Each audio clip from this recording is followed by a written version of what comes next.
Greetings, fellow fans. You're tuned into Fiction Moon, presenting to you today, What If Harry Awakened as a Time-Eating Specter at age 5 and Rewound the night his parents were murdered? Show some love by liking and subscribing. Enjoy the story ahead. Chapter 1, The Hunger Before the Rewind. The cupboard under the stairs smelled like old shoes and something Harry had long since stopped trying to identify. Damp, maybe. Or the particular mildew that grows in spaces where no light ever reaches. He'd stopped noticing the smell the way you stop noticing the sound of a clock ticking. It simply became part of the texture of existing in number 4, Privet Drive. He was 5 years old. He knew things 5-year-olds weren't supposed to know.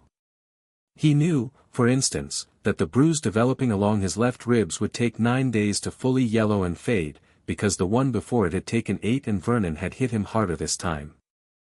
He knew that Aunt Petunia would bring him a piece of dry toast in the morning and call it breakfast, and that if he ate it too quickly she'd tell Vernon he was being greedy, and if he ate it too slowly she'd tell Vernon he was being ungrateful. He knew that the exact right speed for eating Petunia's toast was the speed of someone who didn't feel anything either way. He was 5, and he was very good at not feeling anything either way. Except right now, lying on his back on the thin mattress with his knees pulled to his chest, something was moving inside him that he'd never felt move before. It wasn't pain, he knew pain intimately enough to recognize it the moment it arrived. It was deeper than that. Something behind his sternum, behind his heartbeat, something that felt less like a feeling and more like a presence, like a second shadow cast by a light he couldn't see. It had been building since Vernon had grabbed him by the shirt collar this afternoon and shaken him until his teeth clacked together. Dudley had knocked over a glass of juice and said Harry did it, and Vernon had believed Dudley the way he always believed Dudley, completely and without question, with the particular faith of a man who had decided the shape of the world before he'd bothered to look at it. Harry had gone to the cupboard. That was normal. What wasn't normal was what had happened inside Harry while he was going there. He'd felt it then, not fully, not the way he felt it now, but like a first warning tremor before an earthquake. A kind of darkness that wasn't frightened of Vernon Dursley. A kind of hunger that looked at the world and saw it as something that could be undone. He pressed his palm flat against the floor of the cupboard. The wood was cold. Real. He focused on it.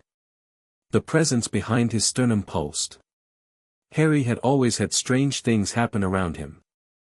Mrs. Figg had once told Petunia it was nerves, which made no sense because Harry wasn't nervous when they happened. He was usually the calmest person in the room when the lights flickered and the air went cold and the temperature of a space simply dropped without explanation.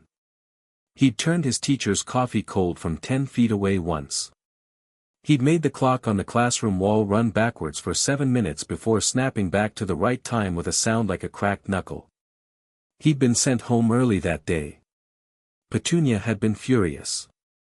Vernon had gripped his collar. None of that had felt like this. This felt like something opening.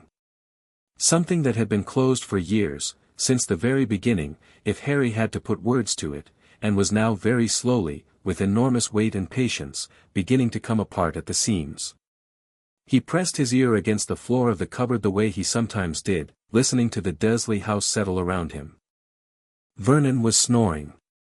The television in the living room was still on, the low murmur of a late news program, the 10 o'clock something or other. Petunia had probably fallen asleep on the sofa. Dudley's bedroom directly above him was silent, which meant Dudley was either asleep or mashing buttons on his new video game with the sound off. Harry was completely alone. He closed his eyes.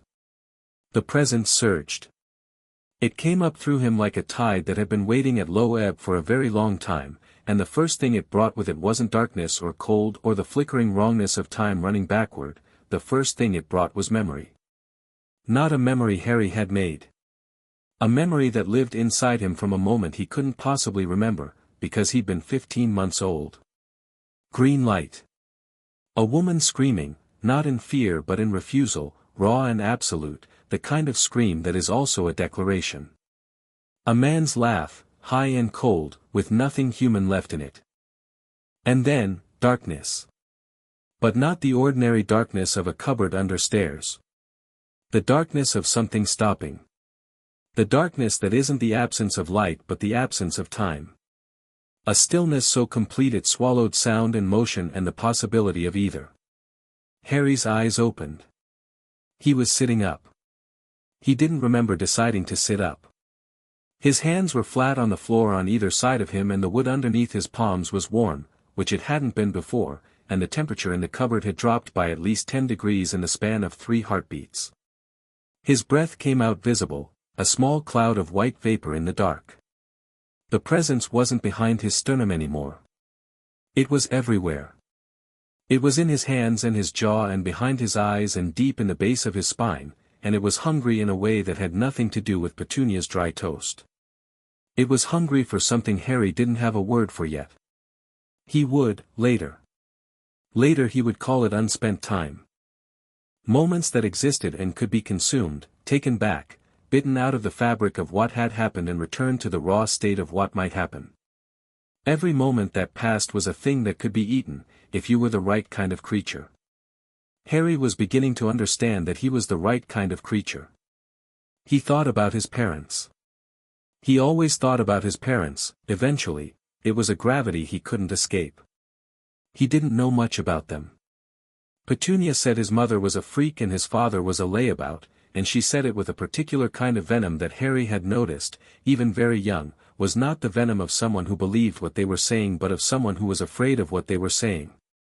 Vernon said they died in a car crash, and he said it with the finality of someone who has decided a subject is closed and will not entertain the possibility that it is anything else. Harry didn't believe any of it. He believed in the green light. He believed in his mother's voice, that particular pitch of absolute refusal. He believed in the cold stillness that had swallowed his very first memory of being alive. He believed his parents had been murdered, and that whatever had murdered them was something Vernon Dursley would never in his life be capable of understanding, which meant Vernon was not the authority on the subject he pretended to be. The presence moved inside him again. Not surging now, reaching. Like it was reaching back through him, through the green light and his mother's voice and the cold stillness, reaching for the source of it. Harry's nosebleed started without warning. One moment he was breathing normally and the next there was warmth running over his upper lip and the copper taste of blood on his tongue. He touched his nose with the back of his hand, looked at the dark smear on his skin. It didn't scare him. That was the part that should have scared him, probably, that it didn't scare him. He wiped his hand on his pajama leg and tilted his head back and thought about green light and his mother's voice, and the presence moved through him like a cold tide going out, dragging everything in its path. The cupboard dissolved. Not gradually. Not like waking from a dream where the images fade at the edges first. The cupboard went, the smell of mildew and old shoes, the thin mattress, the numbered coats and Vernon's old tennis rackets hung on hooks above him, all of it went, simultaneously and completely, replaced by a sensation of absolute velocity, of moving through something that wasn't space and wasn't time but was the tissue connecting the two, and it was like being pulled through the eye of a needle if the needle was made of frozen starlight and the thread was every moment you'd ever lived. Simultaneously unraveling. Harry didn't scream. He'd learned not to scream a long time ago. Instead he held very still at the center of the unraveling and let the presence, the thing he would later call the Specter, when he had language for it, let it do what it had apparently been trying to do for 5 years. He felt it eat. That was the only word for it. He felt the Specter open inside him like a mouth, and it bit into the thread of time, not forward, not into what might happen, but backward, into what had happened, into the thick rich dense fabric of spent moments, and it chewed through the years between now and then with a hunger that was ancient and enormous and completely without apology. Harry felt 5 years of his own life disappear. Not vanish, not like forgetting. He still remembered all of it. The cupboard and the dry toast and Vernon's grip on his collar and 9 days for a bruise to yellow and fade. He remembered all of it perfectly, the way you remember something that happened to someone else, something you watched from a slight distance with appropriate grief and no power to intervene. The difference was he was no longer in those years. He'd eaten his way back through them. He landed on his feet. Concrete. Cold through his socks, He was still wearing his thin cotton pajamas with the faded dinosaurs on them, 2 sizes too large because they'd been Dudley's first. Nighttime air hit him, and it wasn't the stale recycled air of the cupboard. It was autumn, real October autumn, with the bite of coming frost in it and the smell of leaf smoke from somewhere a street over, and the sky above him was enormous and fully dark with stars he could actually see because this street didn't have the sickly orange wash of Privet Drive streetlights. He was standing on a pavement outside a house. A real house. Not a perfectly maintained semi-detached suburban rectangle. A house, old and slightly asymmetrical with climbing ivy and a gate that needed a new coat of paint and lights burning warm yellow in the upstairs windows. A small lane stretched away in both directions, lined with other houses that all had the same comfortable, slightly untidy quality, like a street that had grown rather than been built. Harry looked at the house, and something in him, not the specter, not the hunger, something underneath both of those, something very small and very simple and very 5 years old, pulled toward it with a force that had nothing to do with magic. He knew this house. He didn't know how he knew it. He'd never seen it with his own eyes. But the specter carried memory older than memory, and somewhere in the depths of what it had eaten through to bring him here, there was an imprint of this house and this lane and these yellow lights in the upstairs windows, and Harry's chest did something complicated and aching that he didn't have adequate words for. A jack-o'-lantern sat on the doorstep. Its candle was still burning. October 31st, Harry had no way of knowing the year. He didn't know exactly how far back the specter had eaten to bring him here. But he felt the date in his bones the way you feel your own name when someone says it unexpectedly. October 31st, Halloween. The night of the green light and his mother's voice and the cold stillness that had swallowed time. He was here. The specter had brought him here. And now he could feel it settling inside him, not gone but satisfied in the preliminary way of something that has found its destination and is waiting for what comes next, and the hunger was still there, still burning low, but patient now, held back by whatever instinct governs apex predators in the moment between arriving and striking. Harry wiped the last of the dried blood from his upper lip with the back of his hand. He had no plan. He was 5 years old in dinosaur pajamas on a street he didn't know on a night he knew too well, and the only things he had were a power so large he hadn't even begun to understand its edges, a set of memories he'd spent his entire short life trying to survive, and a ferocious, comprehensive absence of fear. He pushed the gate open. The hinges squeaked. Harry didn't slow down. He walked up the path to the front door, flagstones, frost beginning to glitter on their edges, and he knocked. 3 times, the way you knock when you mean it. Silence. Then footsteps, quick, light. Someone who moved with purpose. The door opened. She was tall. That was Harry's first thought. She was tall, taller than Petunia despite looking nothing like Petunia, and she had red hair pulled into a loose knot with several pieces escaping around her face, and she was wearing an apron over what looked like ordinary clothes, and she was holding a wooden spoon with what appeared to be caramel sauce on it because they'd apparently been in the middle of making something. Her eyes were green. Harry had never seen his own eyes from the outside before. He'd only ever seen them in mirrors, which was not the same thing, because in mirrors they were his eyes in his face and he'd long since stopped seeing them as distinct.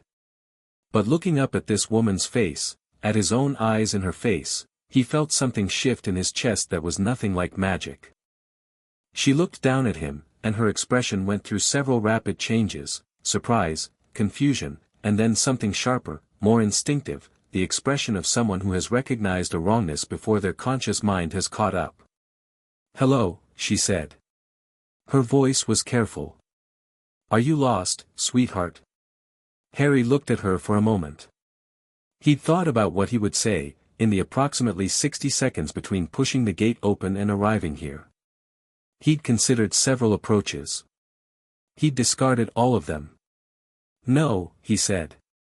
"You're Lily Potter. My name is Harry. And someone is coming to kill you tonight, and I need you to let me in." Lily's wooden spoon dripped caramel onto the doorstep. She stared at him. He stared back. Her eyes, his eyes, searched his face with an intensity that reminded him, bizarrely, of a professor marking an exam, cross-checking answers against something she was sure of. "What did you say your name was?" she asked. Her voice hadn't changed. That impressed Harry.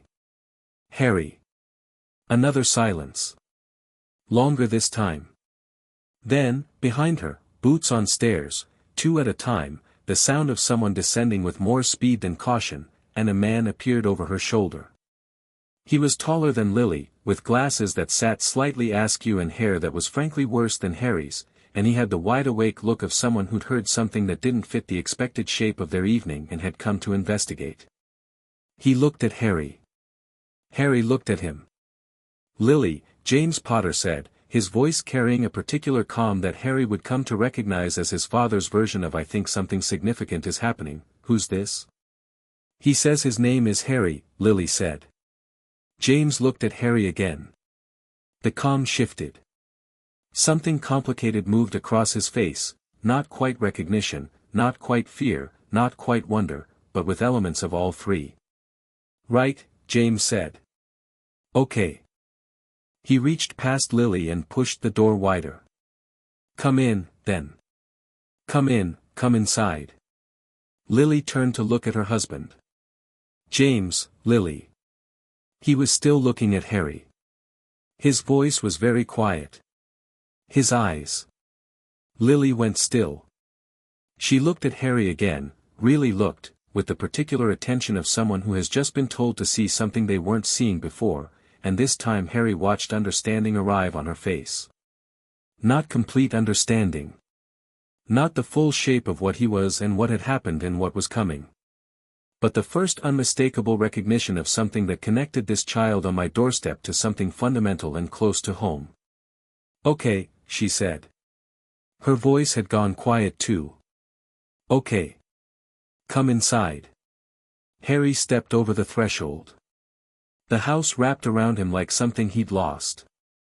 Warm and slightly cluttered and smelling of the caramel Lily had apparently been making and wood smoke from an actual fireplace, and underneath all of it something that Harry could only describe as inhabited, the smell of a house that is lived in by people who are genuinely comfortable in each other's company. Books were stacked on the hall table beside a pair of James's boots that he'd apparently just kicked off.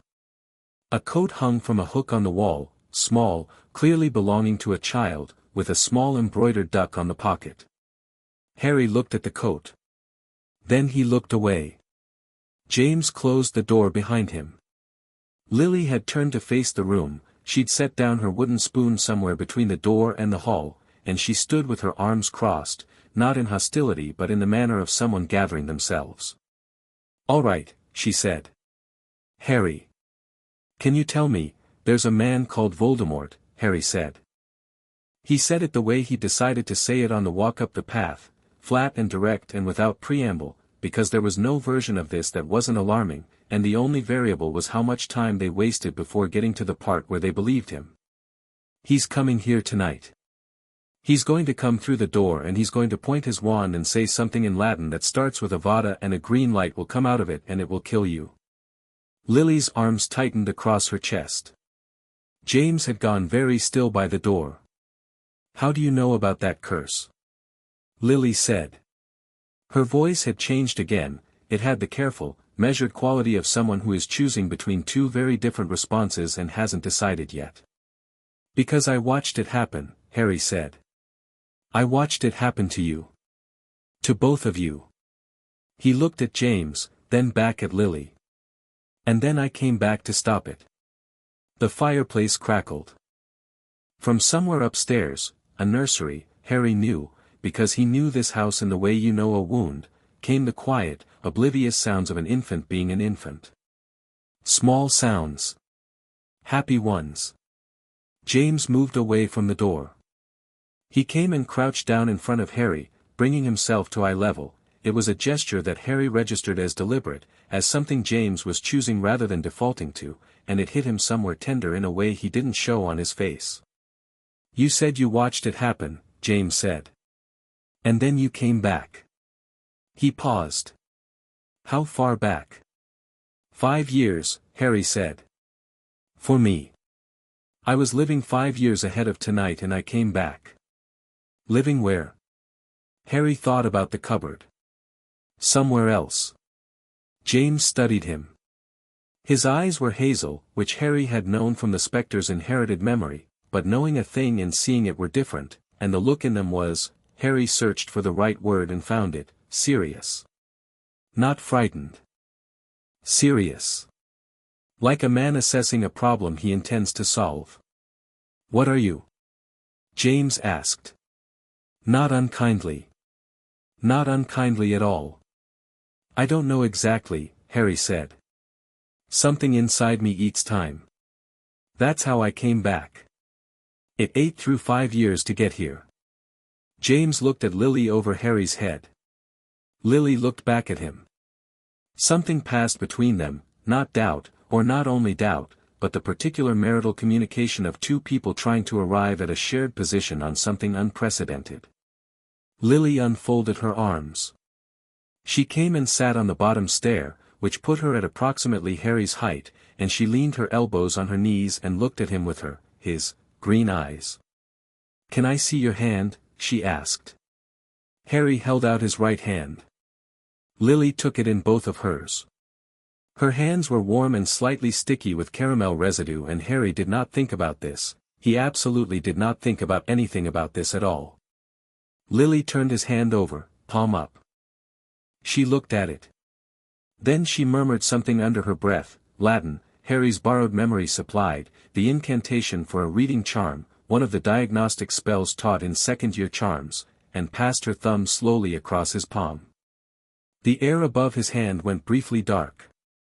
Then something moved in it, not flame, not light, but something between, a cold luminescence that pulsed twice and then described a shape Harry had never seen before. Not the usual golden thread of a magical core. Something darker. Something that coiled. Lily stared at it. James, she said. I see it. That's not, she paused. I've read everything on magical signatures. Everything.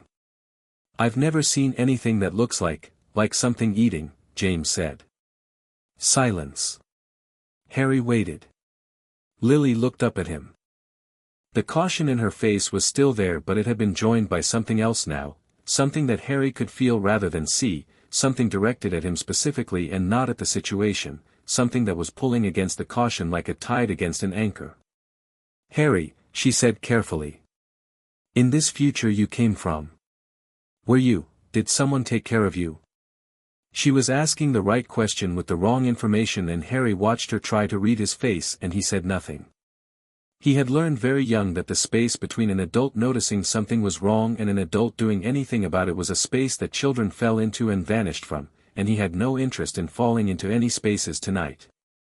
I'm fine, he said.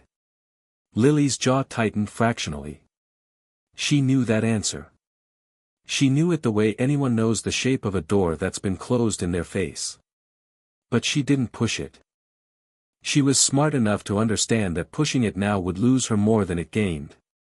Okay, she said. Okay. Someone is coming tonight. Yes. And you're here to stop it. How? Harry looked at her. The Specter stirred inside him, not hungry, not surging, but present, like something reminding him it was there. Like something that had waited 5 years for exactly this moment and was in no particular hurry because it had all the time in the world, or more precisely, because it could take all the time in the world if it wanted to. He's going to knock on the door Harry tilted his head. He could feel it, actually. The Specter gave him a kind of temporal awareness that he was only just beginning to understand, a sense of the timeline around him, of approaching events, the way you can feel a rainstorm before it arrives. About 40 minutes. Maybe less. James stood up. He pulled his wand from somewhere, jacket pocket, the long holly wand that Harry knew from inherited memory, and something in his posture shifted from serious parent assessing a strange child to trained aura in the first minutes of an actual situation. It was a visible shift, like a gear change. Right, James said. Then let's not waste 40 minutes. He looked at Harry with the direct pragmatism of a man who had decided to deal with the extraordinary by treating it as ordinarily as possible. What does he do first? Walk me through it. So Harry did.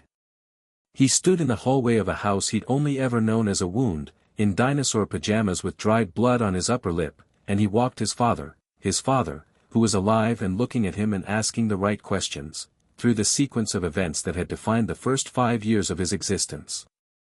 He told it flat and factual and without any of the feeling attached to it, the way he'd learned to process things at number 4, observe, record, adapt.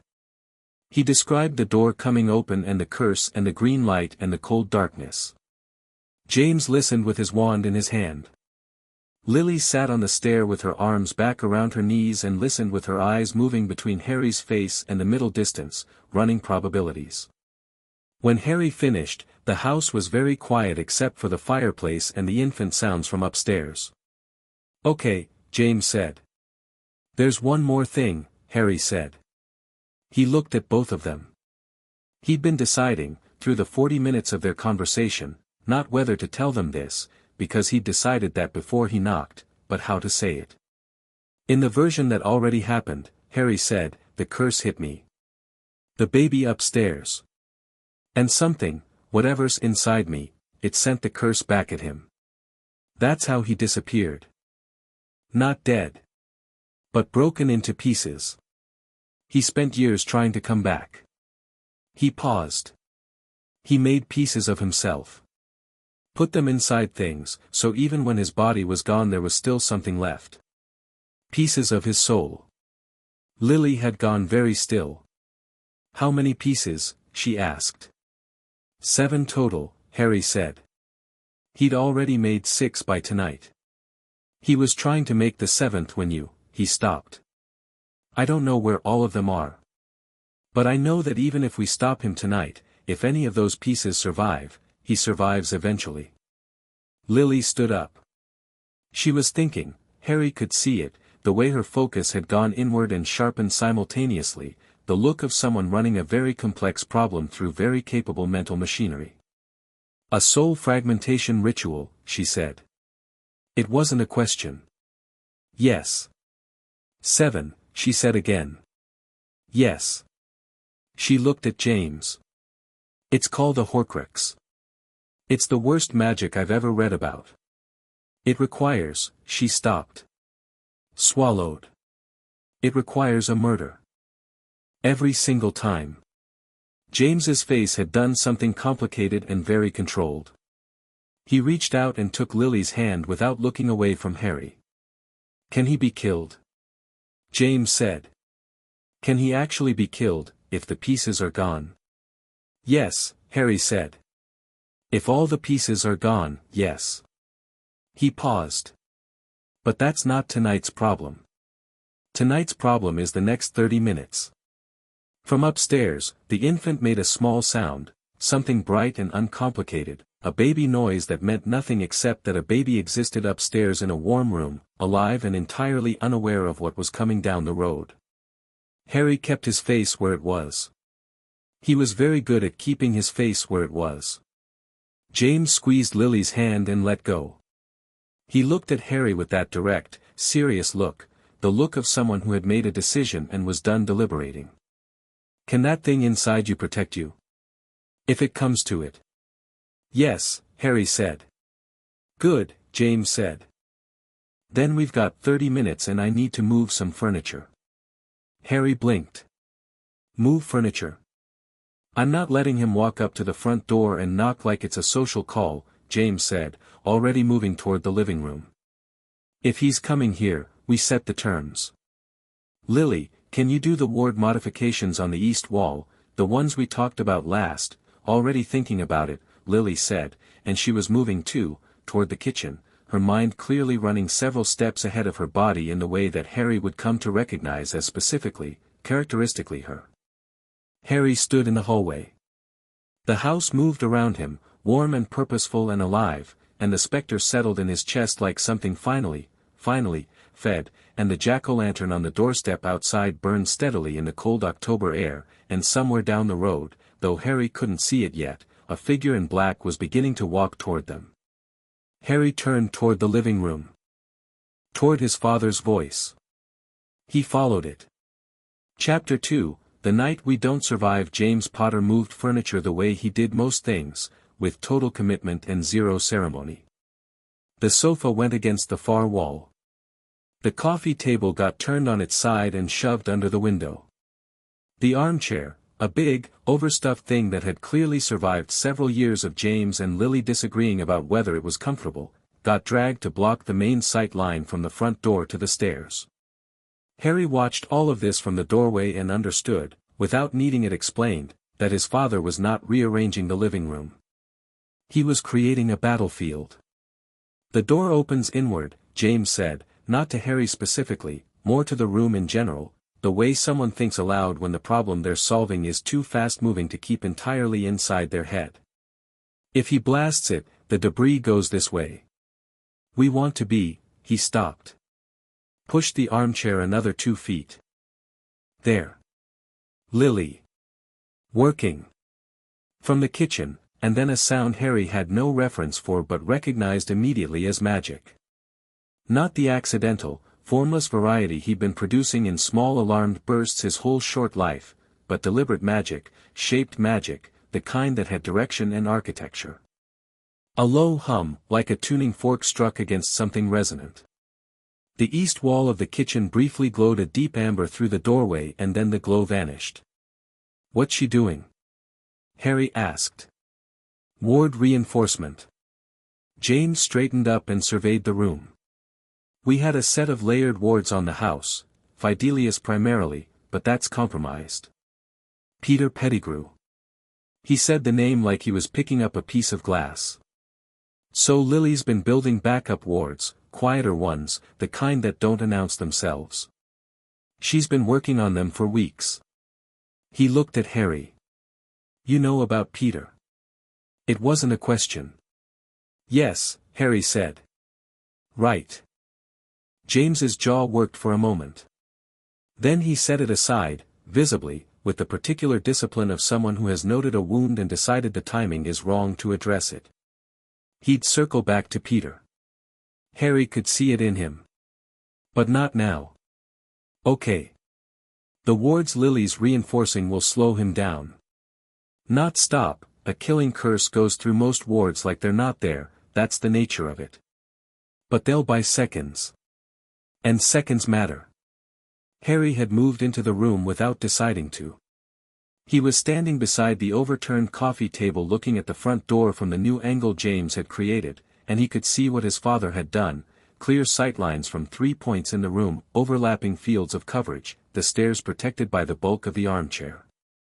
A simple, efficient, aggressive layout. You've done this before, Harry said. Twice, James said. Ambushes. During the war. He looked at Harry for a moment with that assessing directness. How's your magic? Can you use it? Deliberately. Sometimes, Harry said. Not like yours. It comes out in pieces. That's fine. That's how everyone starts. James crouched down again, eye level, and Harry noticed he kept doing this, kept consciously putting himself at Harry's height rather than talking down at him, and it was the kind of detail that Harry filed away without commentary. But that thing inside you. The time eating. That you can use. Yes. Have you used it on purpose before? Aimed it? Harry thought about this honestly. I think tonight was the first time I aimed it at something specific. Before that it just happened. In pieces. But it brought you here. Yes. Across 5 years. Yes. James was quiet for a moment. His eyes moved over Harry's face with a quality that was neither clinical nor sentimental. It was the look of someone who takes things seriously without making them heavier than they need to be, and Harry thought he understood something then about how James Potter had survived 2 years of war, not by being fearless, which is its own kind of blindness, but by being very precise about what exactly he needed to be afraid of. Can you tell when he's getting closer? James asked. The way you knew he was 40 minutes out? Yes. Harry checked. The Specter gave him the sensation of it, like a pressure change, like the air before lightning. 20 minutes. Maybe less. James stood up. Good. That's our early warning. He pulled his wand again and moved toward the window, not to look through it but to run a quick, quiet incantation along the frame. A reinforcement charm. Simple, functional. Lily's going to want to get to the baby. Once things start, she'll go upstairs and she'll stay upstairs. She won't like that, Harry said. James glanced at him. No, he agreed, and something moved briefly in his expression, dry, warm, the faintest edge of humor in entirely the wrong circumstances. She won't. Lily appeared in the doorway from the hall. She had taken the apron off. She had her wand in her hand and her hair properly pulled back, and her expression was the expression of someone who has completed a task and is ready for the next one, and she took in the rearranged furniture with a quick, evaluating look. East wall is done, she said.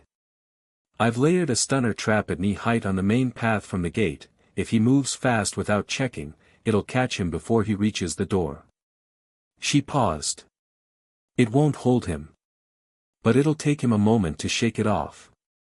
Good, James said. I've also, she stopped. She was looking at Harry. The evaluating quality of her focus hadn't diminished since he'd arrived, but it had changed in character. It had gotten less clinical and more personal, the way a diagnosis becomes a concern when the patient is someone you care about. You said 5 years. You lived 5 years and then came back. Harry. She paused again, and the pause had weight in it. Where were you living? Lily, James started. James, I need to. 20 minutes, Harry said. Both of them looked at him. We have 20 minutes, Harry said. Not to deflect, or not only to deflect. He was aware of the clock in the way only the Specter could make him aware of it, a physical sensation of time compressing, of the gap between now and collision narrowing. And there are things I need to tell you both about tonight. What he does when he arrives, exactly. Because it matters. Lily held his gaze for another moment. She was going to come back to her question, he could see it, already filed, already waiting. She was not a woman who let things go. But she accepted the priority. Talk, she said. So Harry talked. He had already given them the broad outline, but now he went specific, the exact sequence as the Specter had preserved it in his inherited memory. The knock at the door, the first curse James threw before the door came fully open, how Voldemort blocked it without visible effort, how James had bought Lily and Harry upstairs at the cost of his own position, and how that cost had been his life. James listened to this account of his own death with a stillness that Harry respected enormously. So he comes through the door, James said when Harry finished. He doesn't try to be subtle about it. No misdirection. He doesn't think he needs to. Arrogant. Very. Good, James said. Arrogant people are predictable. Lily had been quiet during this. Now she said, in the original version. He comes upstairs. Comes to the nursery. She was looking at Harry but talking about the baby upstairs, and the distinction between those two things was clearly costing her something. And he kills me. Yes. Because I wouldn't move. Yes. Lily breathed out. And then the curse hit, she stopped. Hit Harry. The baby. And something happened. Yes. The same thing that's in you. Yes, Harry said. But I was a baby. I couldn't aim it. It just rebounded. He got hit by his own curse and it broke him apart and he disappeared. But he didn't die. No. The soul pieces kept him existing. Barely. But existing. Lily looked at the wall for a moment. Harry watched her think, watched her take the abstract horror of fragmented souls and the rebound of an unforgivable curse and the image of her own child absorbing a killing curse, and process all of it with a speed and thoroughness that told him everything about where he'd gotten his own capability for rapid assessment. Tonight, she said, when he comes. He'll cast the killing curse. Almost certainly. And the thing inside you, she gestured at Harry. What does it do? When the killing curse hits something that eats time. Harry paused. This was the part he genuinely didn't know. He knew what had happened to the baby, the rebound, the destruction without death. But that had been an unconscious, instinctive thing, a reflex triggered in a 15-month-old who hadn't known what he was or what the curse was or what any of it meant. Now Harry was 5. Now the Specter was awake and aimed and hungry. Now he knew exactly what was coming. I don't know, he said honestly. But I think it'll be different. Lily looked at him steadily. Different how? In the original, the Specter just bounced it back. Like a wall. Harry looked at his hands. But it eats time. That's what it does. It consumes moments. He paused. A killing curse is a moment. The moment of someone dying. I think, the thought was forming as he said it, building itself out of the Specter's instincts and his own reasoning, and it felt right the way very few things in his short life had felt right. I think if I'm conscious when it hits me, I can eat the moment of it. Not bounce it. Consume it. The room was quiet. Eat a killing curse, James said. Yes. Another silence. Okay, James said. Lily turned to him. James, we are not letting a 5-year-old, he came back through 5 years of time to be here, James said, very quietly. Not arguing, stating. That's not a 5-year-old. That's, he paused, chose his words. That's something that has a 5-year-old's face and considerably more experience than both of us with what's coming. Lily's expression fractured. Just briefly. Then she put it back together with a precision that Harry recognized, the precision of someone who has learned to do that quickly because the alternative is falling apart in circumstances that do not allow for falling apart. She crossed to Harry. She crouched in front of him and looked at him at eye level, and her hands came up and held his face, carefully, the way you hold something you're afraid of breaking, and she looked at him with those green eyes that were his eyes, and Harry went very still. Okay, she said. Her voice was different now. Lower. The policy-making precision was gone, and what was underneath it was something rawer. Okay. But you do nothing until James and I have tried first. You understand? You are the last line, not the first. You stay behind the armchair and you do not move unless I tell you. Do you understand me? Harry looked at her. He was 5 years old, and this woman was holding his face in her hands and looking at him with everything she had, and it turned out that no amount of preparing for something makes it not affect you, and the Specter went very, very quiet, because even hunger knows when to wait. Yes, Harry said. 10 minutes. Lily kissed his forehead, which Harry had absolutely no response to whatsoever, and straightened up. She looked at James. James looked at her. The marital communication moved between them again, fast, thorough, intimate. Upstairs, James said. I'm not, the baby, James said. If something goes wrong down here. If it goes wrong, he comes upstairs next. The baby needs you there. Lily closed her eyes for exactly 1 second. If it goes wrong down here, I'm coming back down. I know, James said. I'd expect nothing less. But be upstairs first. She went. Harry listened to her footsteps on the stairs, quick and light, the same footsteps he'd heard opening the door, and he tracked the sound until it disappeared into the landing above, and then the quiet click of a nursery door opening and closing. James turned to Harry. Behind the armchair, he said. Harry moved behind the armchair. The house settled around them. The fire in the hearth had burned down to a deep, steady amber glow. The jack-o'-lantern outside was still visible through the window, a warm orange light at the edge of Harry's peripheral vision. Somewhere on the street a car passed, its headlights sliding briefly across the ceiling. 5 minutes. James stood in the middle of the rearranged room. He had his wand in his hand and he was breathing slowly and deliberately, for counts in, for counts out, the breathing of someone managing adrenaline with practiced efficiency, and Harry watched him and stored it. "Dad," Harry said. James looked at him. Harry had not meant to say that. He had absolutely not intended to say that, and the word sat in the air between them and he could see it registering on James's face, not with shock, with something more complicated and more careful. "Yeah," James said. "Just that." Quietly. "Yeah." He looked at Harry for a moment that stretched slightly past its allotted length. Then he turned back to face the door, wand up. 3 minutes.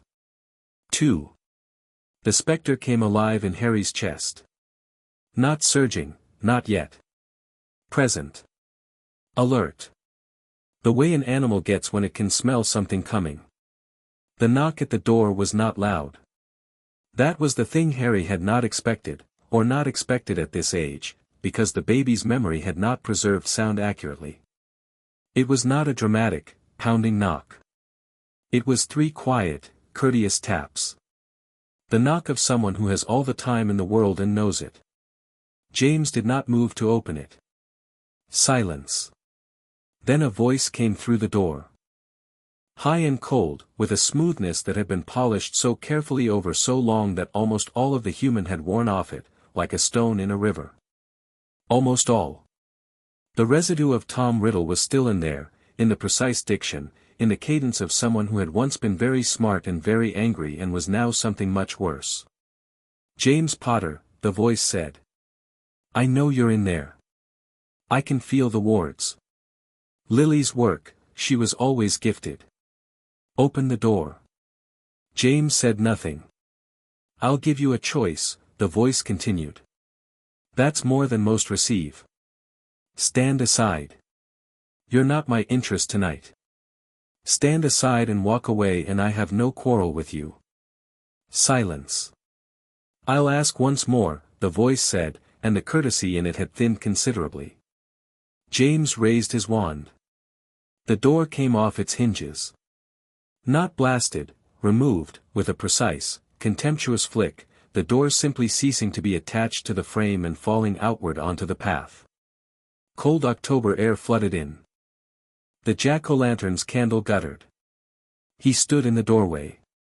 Harry had no inherited visual memory sharp enough to have prepared him for this, and his body processed the sight before his mind did, the tall, robed figure with a wand already raised, the face that was somewhere beyond pale into something that suggested pallor as an aesthetic choice. The red eyes that moved from James to the room to the overturned furniture to Harry's position behind the armchair and back to James in the time it took Harry to draw a single breath. A flicker of something moved across that face.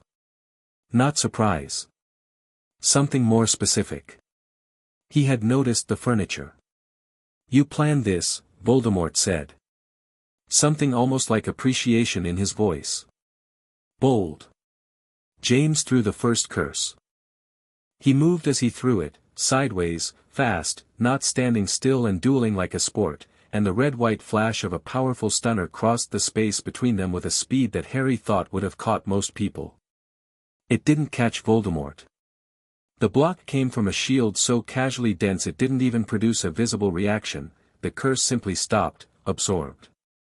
"Better than expected," Voldemort said. But, James threw 3 more in rapid sequence, not the same spell, different ones, mixed types, the kind of combination Harry's borrowed instincts labeled as aura training, layered for overlap, designed so the defense needed to change type between each block. Voldemort walked forward through them. Not dodging. Not blocking each one. Walking through them, with a rotating shield that he maintained between rapid return curses of his own, 2, 3, tight and precise, aimed for James's position rather than James himself, designed to destroy cover and limit movement. The armchair took a hit that blew a chunk out of its back. Harry pressed flat against the surviving side. James was fast. Harry had not known, had not had any way to know, how fast his father was. Voldemort was faster. But James was making him work for it, and the wand movements were clean and without wasted motion, and he was buying time the way a very skilled person buys time, expensively and without apparent panic. But Voldemort was not having fun with this. That was what Harry noticed, watching from behind the armchair. Voldemort was not playing. He was not sadistic in this moment. He was surgical. He had a purpose, and James was between him and the purpose, and he was removing the obstacle with the efficient minimum of effort. The next curse was the killing curse. Green light. Exactly as Harry remembered it. Green as poison, as nothing organic or alive, a green that seemed to eat other colors, and James moved, he moved, and the curse missed him by the width of his shoulder and hit the wall and left a black, smoking void in the plaster. James stumbled. His back hit the door frame of the kitchen. His wand was still up. "Next one won't miss," Voldemort said. He was standing in the middle of the rearranged living room. He looked at the overturned furniture with something that was almost satisfaction. "You prepared. You fought well. I mean that." A pause. "Stand aside." "No," James said. "Your choice," Voldemort said, and raised his wand. Harry stood up from behind the armchair. He did it before the decision fully formed, or the decision formed in the Specter's layer of him before reaching his conscious mind, because the Specter was not interested in waiting for conscious deliberation.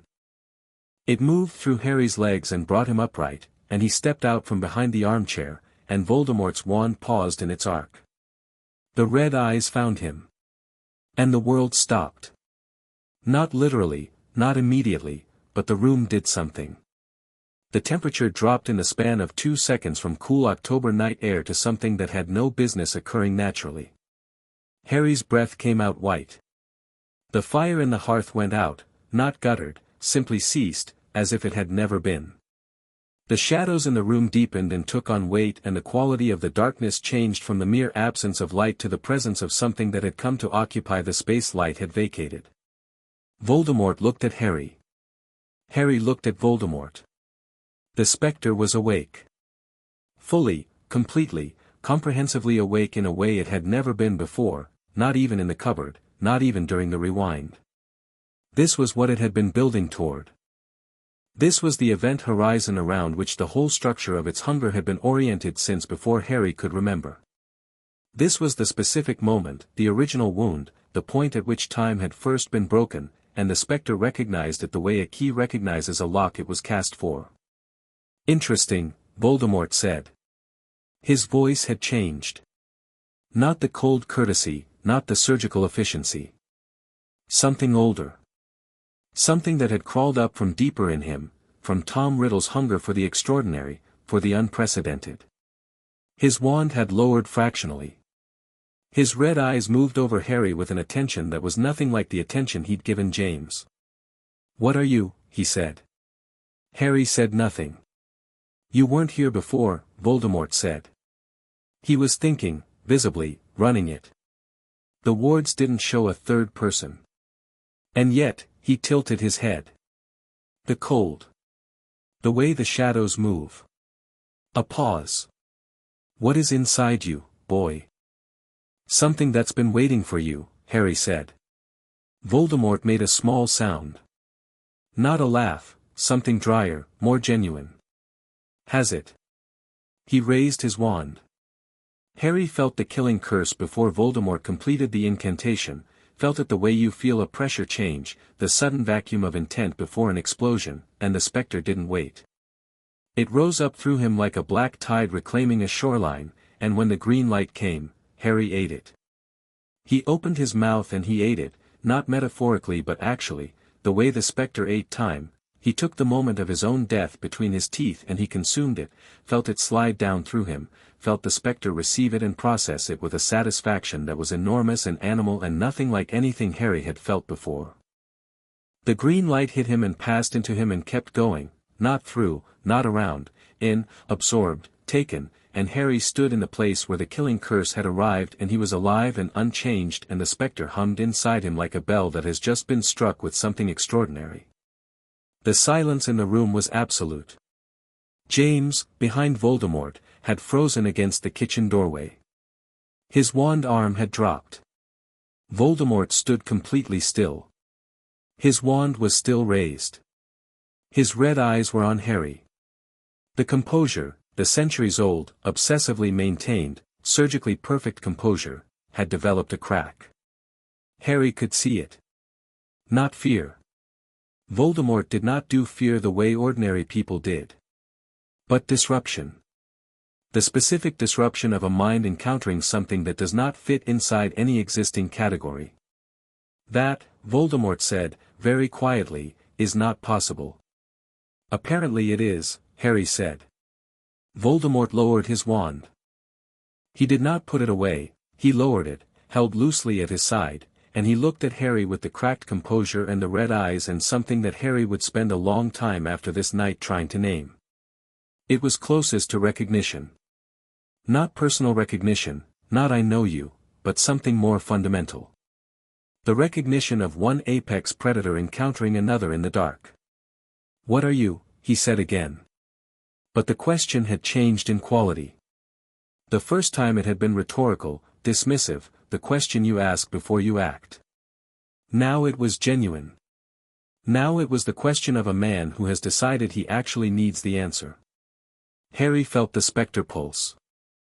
It had eaten the killing curse and it was still hungry.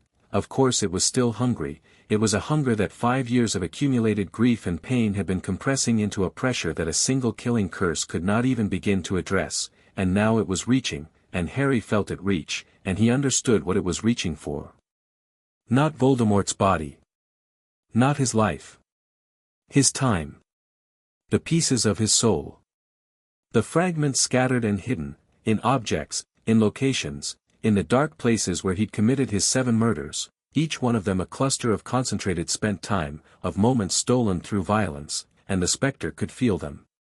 It could smell them, the way it could smell any mass of consumed time, and it was hungry for them in a very specific, directional way.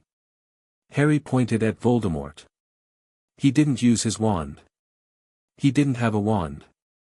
He pointed with his hand, with his index finger, the way you point at something you want, and the darkness in the room gathered itself in that direction. The shadows moved. The temperature dropped another 10 degrees. And something came out of Harry's hand, not a curse, not a spell in any understood sense, a thread of absolute dark that the Specter extended toward the thing it could smell.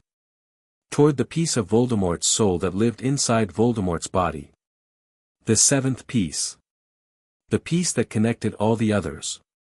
Voldemort moved. Faster than Harry had expected, faster than before, with an urgency that hadn't been there when he was dueling James, and that urgency was the most honest thing Voldemort had done all night. He threw himself sideways and the dark thread passed through the space where he'd been standing and hit the wall went cold and the plaster turned gray. But it had gotten close. Close enough that Harry had felt the edge of the soul piece, felt it the way you feel heat from a fire before you touch it, and the Specter had noted it, catalogued it, added it to the growing map of where all the pieces were. 2 of them had just revealed themselves in the surge of Voldemort's reaction. The way a flock of birds startles and reveals itself when you throw a stone. Harry hadn't expected that. He filed it away. Voldemort had regained his footing.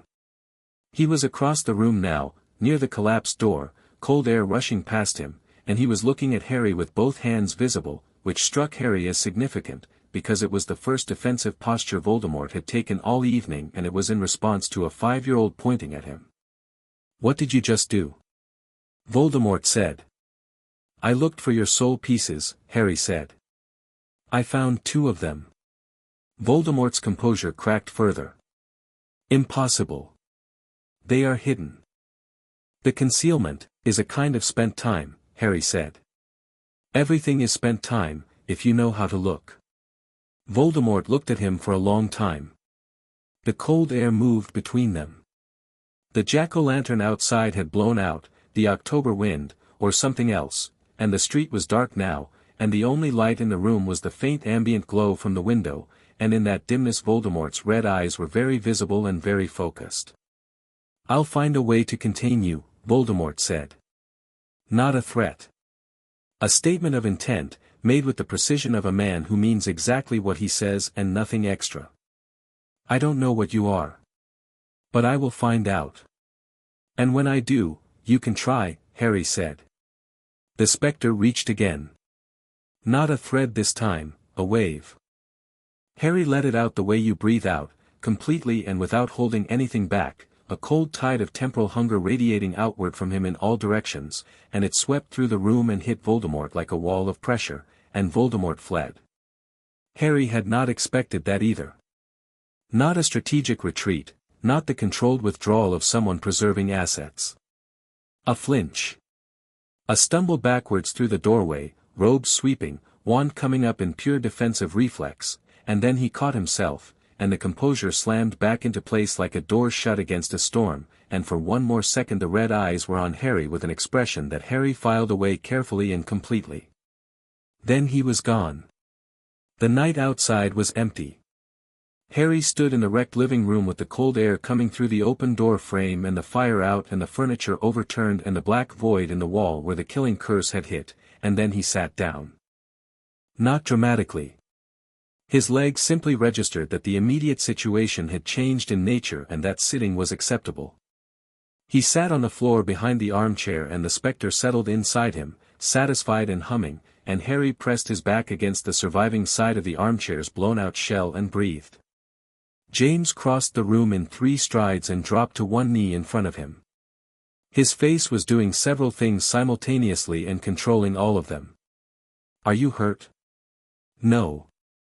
The curse, I ate it. Right. James's voice was very steady.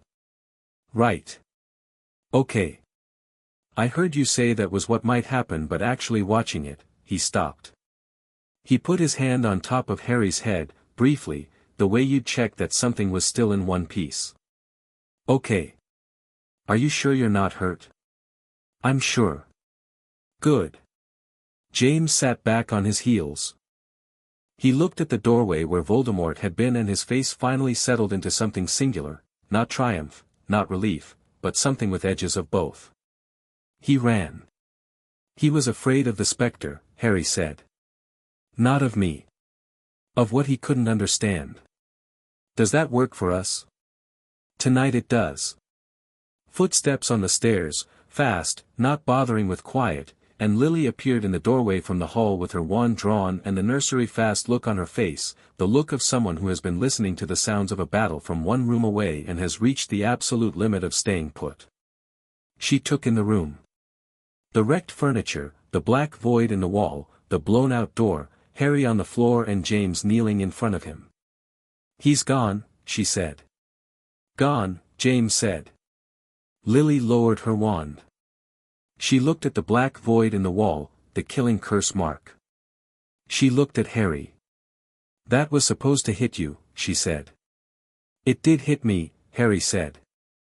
Lily sat down on the bottom stair. She pressed her hand over her mouth for a moment. Then she took it away. You ate a killing curse. Yes. She looked at James. I know, James said. James. I know. Our son ate a killing curse. I watched it happen, Lily. She looked at Harry again. Something was breaking open on her face, not falling apart, not collapsing, but opening, the way ice opens in spring, cracking along lines of pressure that had been building for a while. You're 5 years old, she said. Yes, Harry said.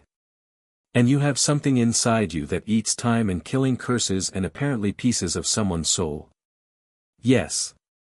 And you came back from 5 years in the future to prevent all of this. Yes. And he got away. Yes.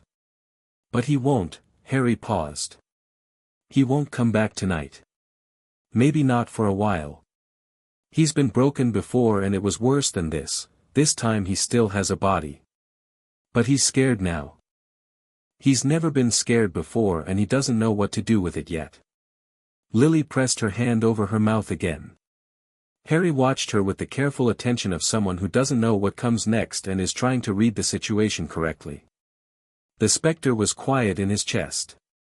Even it seemed to understand that this particular moment required stillness. Then Lily stood up. She came across the room and she sat down on the floor next to Harry, not in front of him, not crouching to eye level, but next to him, with her back against the same armchair, and she put her arm around him and pulled him against her side. Harry went rigid for a moment. Then, slowly, he didn't. James came and sat on Harry's other side. The three of them sat in the wrecked living room with the October air coming through the open door and the stars visible through it, and the baby upstairs making small, alive sounds, and nobody said anything for a while because there was too much to say and the order of it wasn't clear yet. "He said he'd find a way to contain you," James said eventually. "He'll try," Harry said. "And the soul pieces. They need to be destroyed. All of them. It's the only way he actually dies. You said you found 2 tonight. I found where they are. Not the same as having them." Harry felt the Specter turn the information over, 2 locations, clear as addresses. "There's a diary. And a ring." "Where?" "The diary is in a Malfoy family vault or will be. The ring is at the Gaunt family shack. I can find the others, I can feel them now. They're like," he tried to describe it. "Like holes in time. Places where time is wrong because he put something dead inside it." James was quiet for a moment. "Dumbledore is going to come," he said. "He'll have felt the dark mark, or the absence of it. He'll come to check. I know. He's going to have questions. I know. And he's not going to like the answers." Harry looked at him. "I know that too." James almost smiled. It was a small thing, barely there. But it was the smile of a man who has decided to be on someone's side before he has all the information, and Harry recognized it for exactly what it was. "All right," James said. He looked at Lily. "Before Dumbledore gets here, we should probably fix the door," Lily said. "Yes. And the wall. And," she looked at the room. "And move everything back." She looked down at Harry. "And I'm going to make tea." Harry blinked. "Tea?" "Yes." She stood up, brushing plaster dust off her jeans. "I'm going to make tea and you're going to sit in the kitchen and drink it and I'm going to look at you properly in decent light and you're going to let me." She looked at him with those green eyes. "That is what is happening next. Do you understand?" Harry understood that this was not a question. "Yes," he said. James stood and offered Harry a hand up. Harry took it. His father's grip was warm and solid and entirely real, and the Specter inside him went very, very quiet, not absent, not sated, but quiet in the way of something that has arrived, finally, somewhere it has been trying to get for a very long time. Outside, the October night was vast and cold and full of stars. Somewhere in it, a broken man was running. Somewhere in it, scattered across the country like shards of something shattered, 6 pieces of a divided soul sat in their hiding places and waited, unaware that something was now looking for them. And in a house with a broken door and a wrecked living room and a fire that needed relighting, Lily Potter put the kettle on and Harry Potter sat at the kitchen table and let himself be looked at in decent light. The night they weren't supposed to survive had ended. The morning would be something else entirely. Chapter 3, the morning after magic. The tea was too hot and Harry drank it anyway. Lily had made it strong, properly strong, the kind that turns the back of your throat slightly astringent, not the watered-down excuse for tea that Petunia occasionally let Harry have when she was feeling magnanimous, which was rarely. She'd put it in a mug with a small chip in the rim and pushed it across the kitchen table without ceremony, and Harry had wrapped both hands around it and the warmth had moved through his palms and up his arms and he'd thought about nothing in particular for a moment, which was its own kind of luxury. The kitchen was warm. That was the thing he kept noticing. Not the temperature specifically, it was a normal temperature, nothing remarkable, but the quality of it, the inhabited warmth of a room that had been lived in comfortably for years. There were herbs in small clay pots on the windowsill. A child's drawing was stuck to the front of the icebox with a charm, abstract, colorful, the kind a 15-month-old produces when someone gives them a brush and a hope. Books were stacked on the counter beside the stove because apparently nobody in this house had yet discovered the concept of keeping books in a single location. Harry looked at the child's drawing for a moment and then looked at his tea. Lily sat across from him with her own mug and looked at him in decent light the way she'd said she was going to. She did it without pretending she wasn't doing it, which Harry appreciated. No casual glances or sidelong assessments. Just straightforward, direct attention with those green eyes that were extremely familiar from mirrors. "You have a bruise on your left side," she said. "I can see it where your sleeve rides up." Harry pulled his sleeve down. "Harry. It's fine." "It's not fine. It's a bruise on a 5-year-old's ribs." She kept her voice level. Not loud, not accusatory. Just level, with a quality underneath it that was very controlled and very dangerous. "Who gave it to you?" Harry considered his options. The Specter offered no guidance on interpersonal strategy. It was good at time and hunger and not much else in the way of social navigation. He had come back to this night with one primary objective and two secondary ones, and none of them had involved the Dursleys in any active way. He had simply meant to leave that part behind him. But Lily's eyes were patient in the way of someone who has decided to wait as long as necessary. "My aunt's husband," Harry said. Something moved across Lily's face.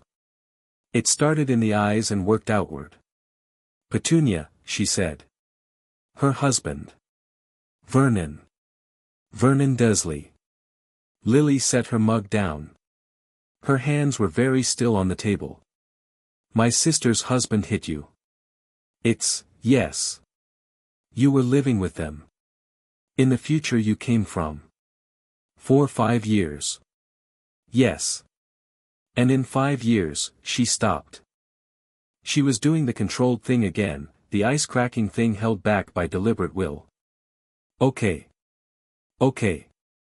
She breathed out. "You're here now." She looked at him. "You're here now." James appeared in the kitchen doorway. He had fixed the front door, or fixed it enough that it was upright and mostly attached, which was apparently the standard he was working to, and he had his wand behind his ear and plaster dust in his hair, and he looked between Harry and Lily with the quick red of someone who has walked into the middle of a conversation and understood its shape in 3 seconds. "Dursleys," Lily said. James's expression did something brief and very expressive. "Right. 5 years. Right." He came and sat down. He looked at Harry. Not with pity. Harry would have stood up and left if he'd seen pity on James Potter's face, but with the direct, serious look that seemed to be James's fundamental mode for things that mattered. "We're going to need to have a longer conversation about that." "Not now. But it's not something we're going to skip." "I know," Harry said. "Good."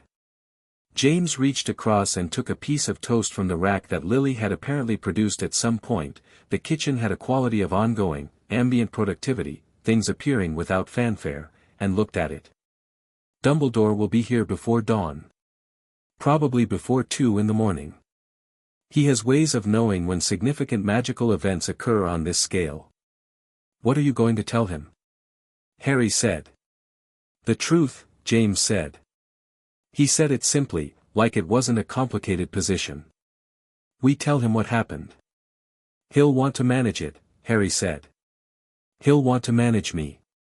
He has a plan, or he had a plan, before tonight. A plan for the war, for Voldemort, for the prophecy. Tonight just blew most of it open and he'll want to contain the damage." Harry looked at his tea. "In the version that already happened, he was the one who put me with the Dursleys." The kitchen was quiet. James had stopped moving with the toast. "He what?" Lily said. It was not a question. It was the preliminary form of several emotions that had not yet decided which one would arrive first. "He left me on their doorstep. With a letter." Harry paused. "He said the blood wards, Petunia being your sister, sharing your blood, would protect me from Voldemort." "He left a baby on a doorstep," Lily said. "In October." "Yes." "With a letter." "Yes." Lily stood up. She walked to the window and stood there for a moment looking out at the garden, which was dark and frost-tipped and entirely uninvolved in the current situation. Her hands were on the counter. James watched her with a careful, quiet attention. "Okay," she said, still facing the window. "Okay." She turned around. "I am going to be very civil when Albus Dumbledore knocks on our door, because this is a complicated situation and losing my temper immediately is probably not the strategically optimal response." "Probably not," James agreed. "But Harry," she looked at him, "I want you to understand something. Clearly and completely." She came back to the table and sat down. "Nobody is going to manage you. Nobody is going to put you anywhere. Nobody is going to make decisions about your life as if you're a piece on a board." She paused. "Is that understood?" "Yes," Harry said. "Good." She picked up her tea. "Now eat something. There's toast." Harry ate toast. He was midway through his second piece, real toast, with actual butter, not the dry petunia variety, when he felt it. The Specter's peripheral awareness, that pressure change sensation, the way it mapped approaching events. Not Voldemort's specific darkness this time. Something older and more structured, a magical signature that had been operating for a very long time and had developed the kind of weight that comes with decades of deliberate power. "He's coming," Harry said. James reached for his wand. "Not yet," Harry said. 5 minutes. Maybe more." James relaxed. "Can you always feel that?" "I think so. It's getting easier." Harry put down his toast. "It's like, the Spectre sees time as texture. People moving through it have signatures. Voldemort's was cold and wrong, like time being compressed.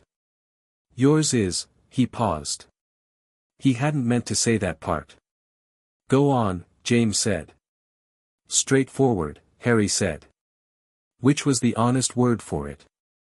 James's temporal signature was uncomplicated, a person moving through time the way most people do, without friction, without hiding, and there was something about it that the Spectre found restful in the way that simple things are restful. Lily's is different. Hers has layers. Lily raised an eyebrow. Layers. Like she's always thinking 3 things at once, Harry said. James made a sound that was almost definitely a laugh suppressed at significant personal cost. Dumbledore's is, Harry tried to find the word. Deliberate. Every moment is chosen. Like he's moving through time very carefully on purpose. That, James said, is the most accurate description of Albus Dumbledore I have ever heard. The knock at the door was nothing like Voldemort's knock. It was warm and unhurried and had the quality of someone who is entirely comfortable arriving at someone's house before 2 in the morning because they have decided the circumstances warrant it and their comfort in making that decision is self-evident. James opened the door. Dumbledore stood on the doorstep where the jack-o'-lantern had been. The candle had gone out, from the October wind or from the Spectre's earlier cold, Harry wasn't sure, and without it the doorstep was dim, and Dumbledore's tall figure stood against the night sky with his half-moon spectacles and his long silver beard and his expression of alert, careful attention. He was wearing robes that were either deep blue or black in the low light, with small silver stars on them that caught what little ambient glow reached the doorstep. He looked at James. He looked at the barely repaired door. He looked at the dark interior of the house with the unmistakable forensic attention of someone reading a situation that has already occurred. "James," he said. "I felt it from Hogwarts. Not the dark mark, the absence of it. The spell was cast but," he paused. "May I come in?" "Yes," James said, and moved back. Dumbledore stepped inside. His eyes moved over the living room, the repaired but not fully repaired furniture, the black void in the wall that James had not yet fixed because you couldn't fix a killing curse mark with a simple charm, the general evidence of a significant confrontation. His face gave very little away. Then he saw Harry. Harry was standing in the kitchen doorway. He'd come when he heard the knock, not to hide in the kitchen. Hiding was not a strategy he'd packed for this trip, but because the kitchen was behind him and this was simply where he was when Dumbledore came in. He stood there in his dinosaur pajamas and looked at Dumbledore with the Specter fully alert in his chest, mapping the old man's temporal signature with the thoroughness of something that had been waiting to take this particular reading. Dumbledore looked at Harry. The careful attention on his face changed quality. It didn't break, didn't become anything dramatic. But it changed, and Harry saw the moment it changed and noted exactly what it changed to, the particular expression of someone who has encountered something they did not foresee, and whose first instinct is not to reveal that. "Hello," Dumbledore said. "Hello," Harry said. A pause. "And who," Dumbledore said, with the tone of a man who already suspects the answer and is asking for form's sake, "are you?" "Harry," Harry said. "James and Lily's son." "Ah," Dumbledore said. He looked at Harry for a long moment. "You are considerably more ambulatory than I would have expected." "I came back," Harry said. "Through time. I was 5 years in the future and I came back to tonight." Another pause. Dumbledore's eyes, blue, very sharp behind the half-moon spectacles, the kind of blue that suggested a great deal of thought happening very quickly behind it, moved from Harry to James to Lily, who had come to stand behind Harry in the kitchen doorway. "I see," Dumbledore said. "Tom Riddle was here," Lily said. Her voice was civil, as promised. "He's gone." "He ran." Dumbledore's expression shifted. "Ran." "Yes." "Voldemort," he stopped. "Ran." "Harry persuaded him," James said, with a careful neutrality that contained a very large amount of information. Dumbledore looked at Harry again. The sharp blue eyes were doing something complex, Harry could see it, the rapid assessment, the simultaneous processing of data points that didn't fit the existing model. He was not a man who showed confusion easily. He was a man who converted confusion into questions faster than most people could register it had occurred. But there was a very thin seam of it in him right now, visible to anyone paying attention. Harry was paying attention. "Perhaps," Dumbledore said, "we might sit down." They sat in the living room. Lily had conjured a chair from somewhere, the house had a generous attitude toward furniture appearing when needed, and James and Lily took the sofa and Harry sat in a chair that was slightly too large for him and Dumbledore sat across from them all in the armchair, which still had the chunk blown out of its back, and looked around at the room and then at each of them in turn.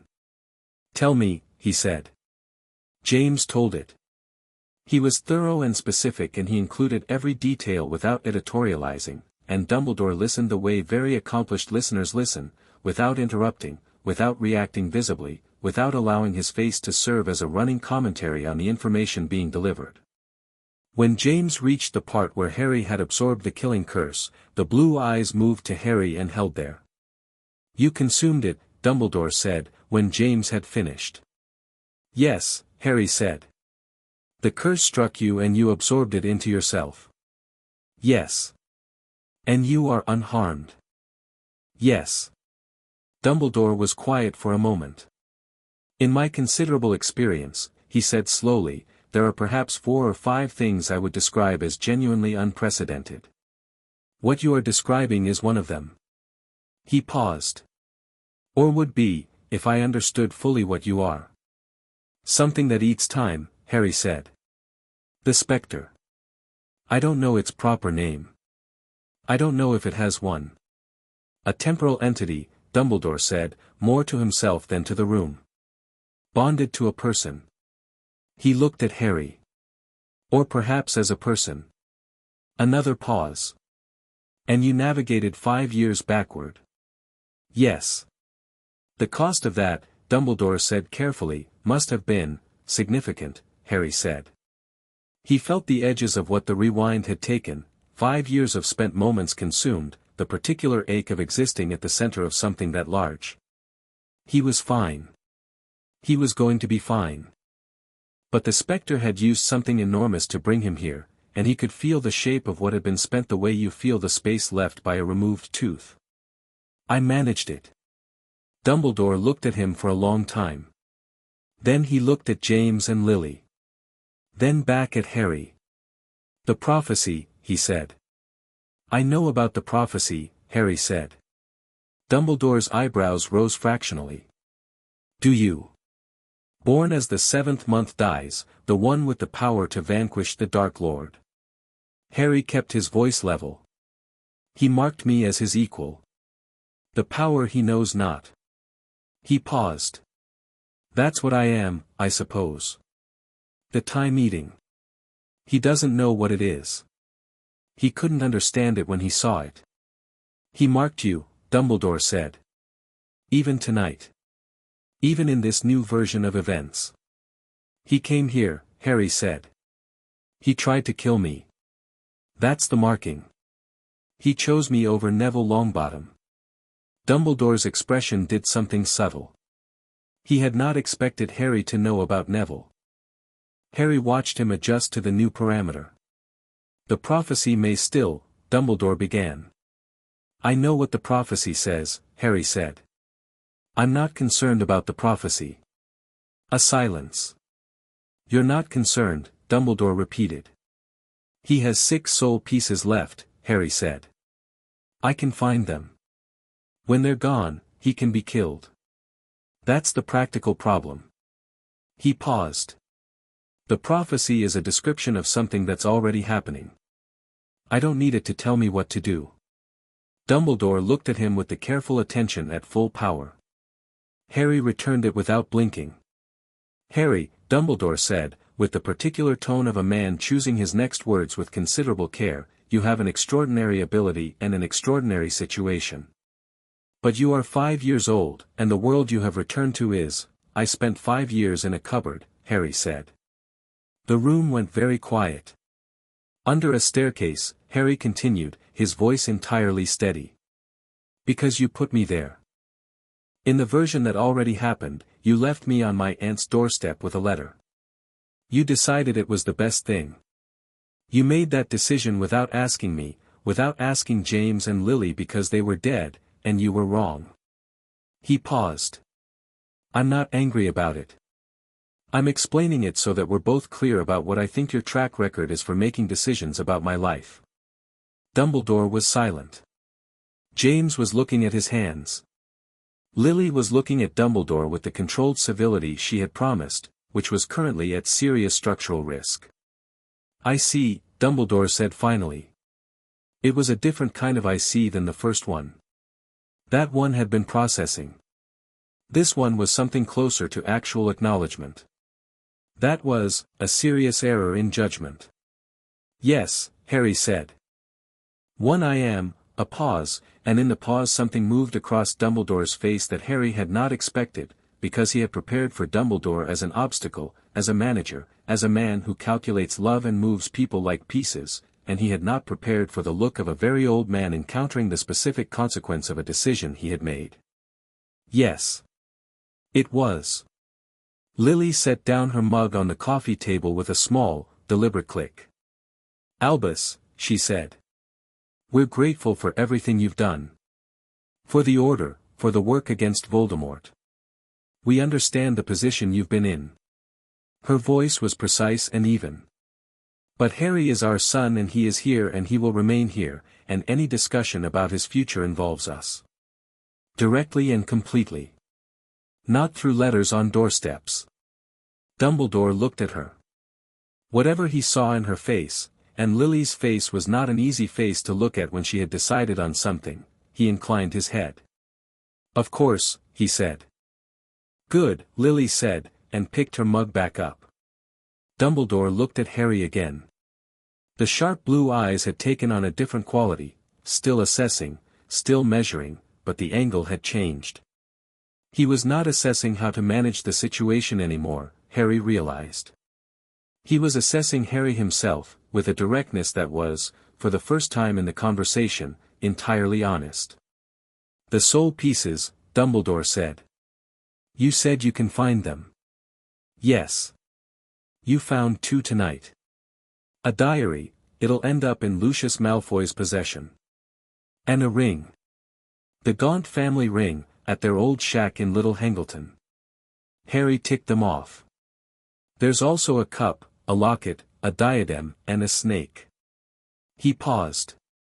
The snake hasn't been made yet. He'll create it later.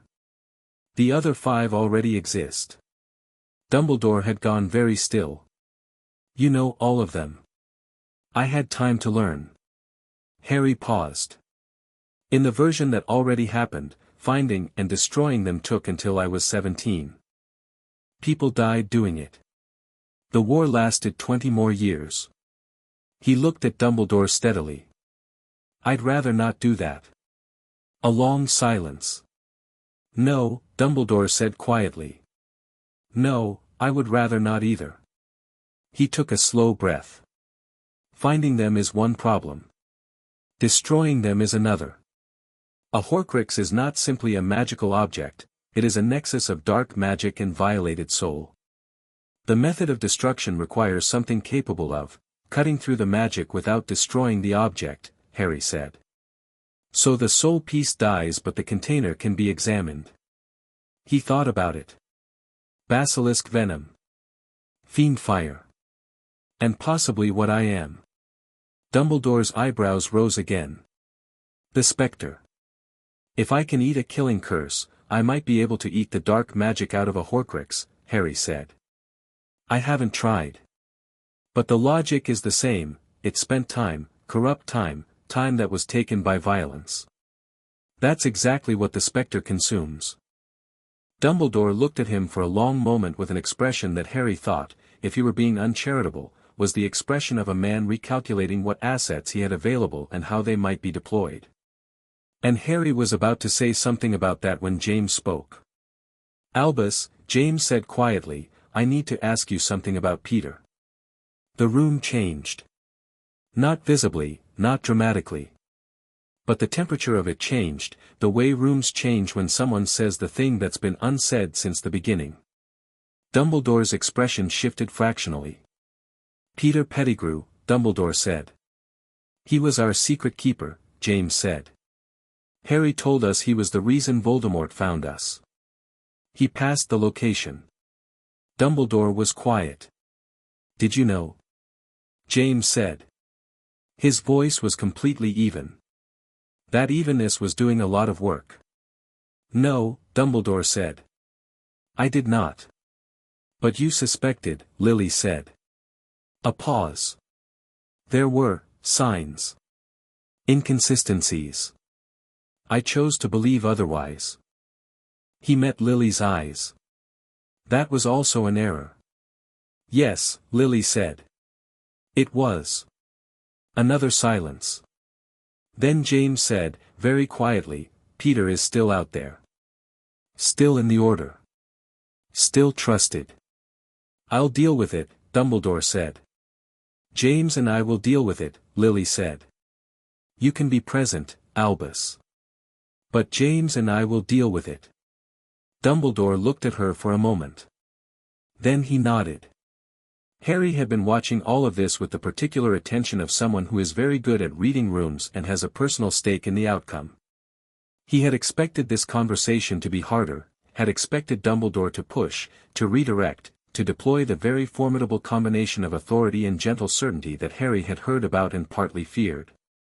And Dumbledore had done some of that. But there was something in him tonight that was different from the Dumbledore in Harry's inherited knowledge of the first timeline, something that had been punctured by the evening's events and had not yet reinflated. He had come to Godric's Hollow to manage a crisis. He had arrived to find the crisis already managed, by a 5-year-old who had eaten a killing curse and could identify all 7 of Voldemort's soul anchors by feel, and whose parents were both alive and sitting on their own sofa and looking at him with the calm, direct attention of people who had decided what they thought and were not going to be talked into thinking otherwise. He was a man who had lost the thread of a plan he had been running for a long time. And Harry, watching him, thought that was actually the most dangerous Dumbledore could be, not when he was confident and certain and moving pieces across a board, but when the board had been reset without his involvement and he was adapting. I should go, Dumbledore said. He stood. There are matters to attend to. The Ministry will have detected the dark activity. There will be questions. He looked at Harry one more time. We will need to speak again. More thoroughly. Yes, Harry said. We will. Dumbledore put on his hat. James walked him to the door. Harry listened to the low murmur of their conversation in the hall, nothing he could make out clearly, which he suspected was deliberate on both their parts. Then the door closed, and James came back, and the three of them were alone in the wrecked living room with the cooling remains of their tea.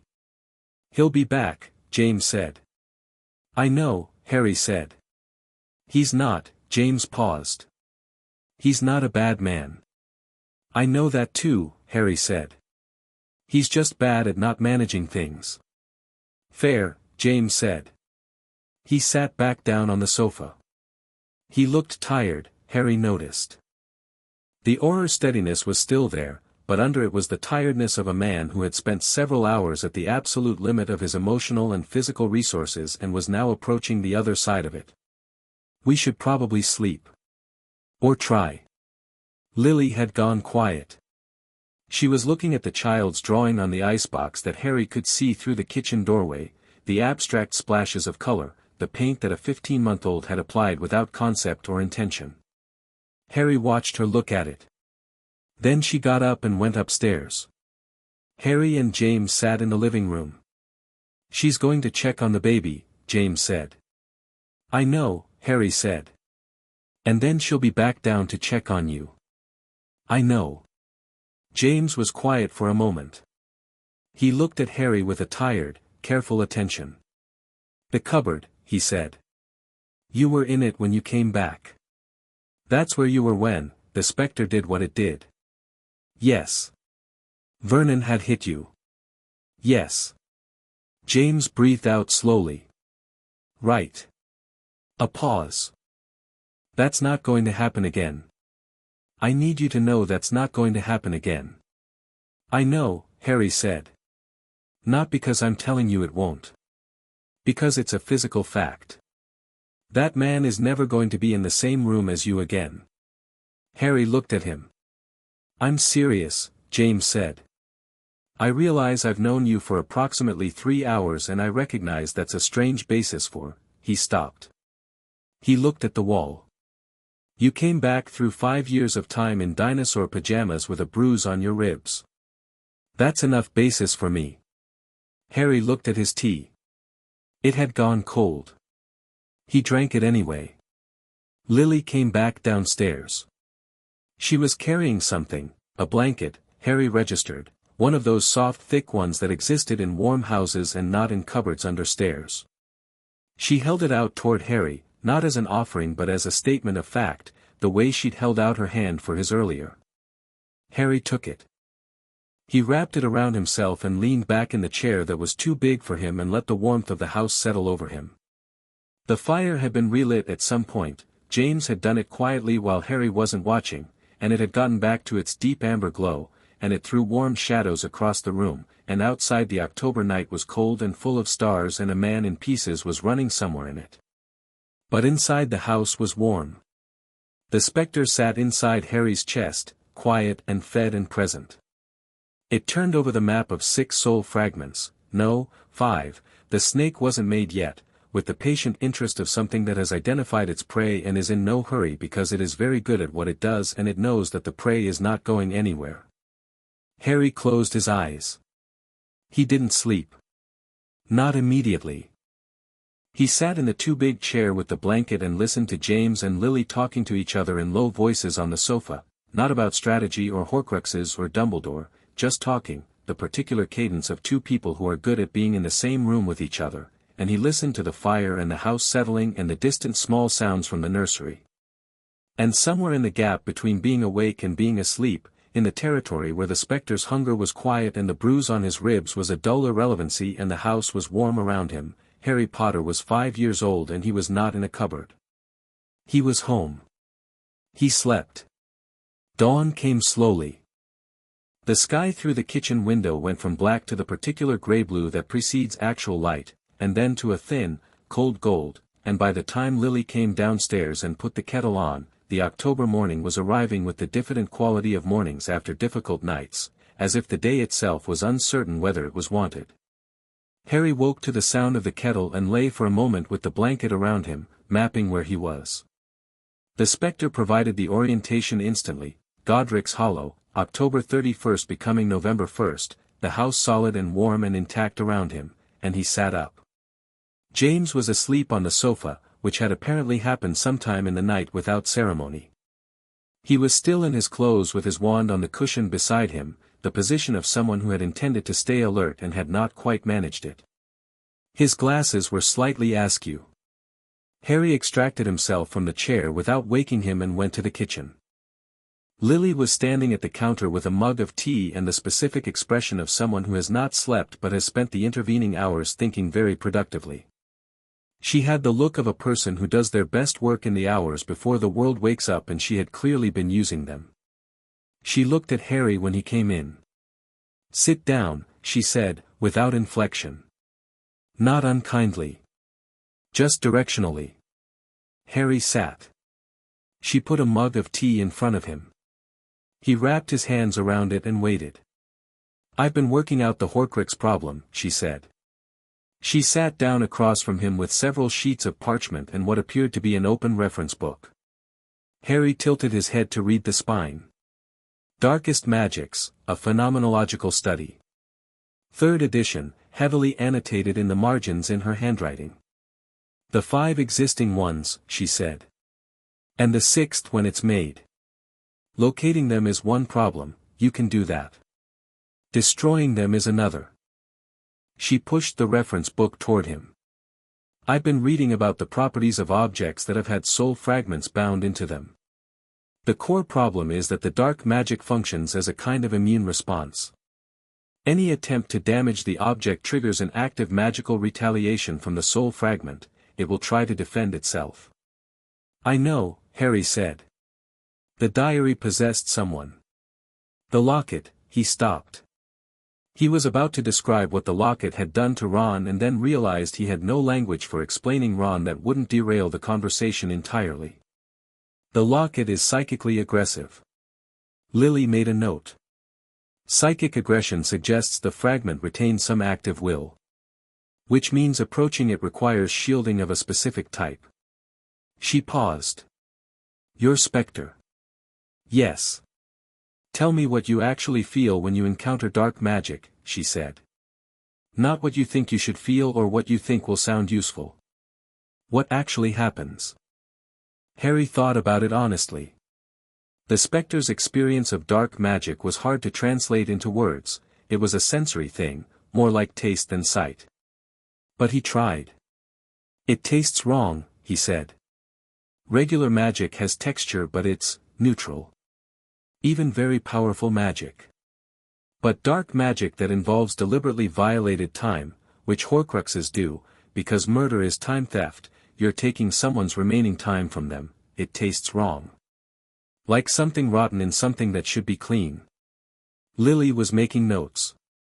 "And when you consumed the killing curse, it was the most concentrated version of that," Harry said. "A killing curse is a specific kind of time theft. It takes every moment the victim would have had. It was bitter and cold and enormous, but the Specter knew what to do with it." "Your Specter ate it and processed it like food." "Yes. Except the word food isn't quite right. More like fuel. It made the Specter stronger." Lily set down her quill.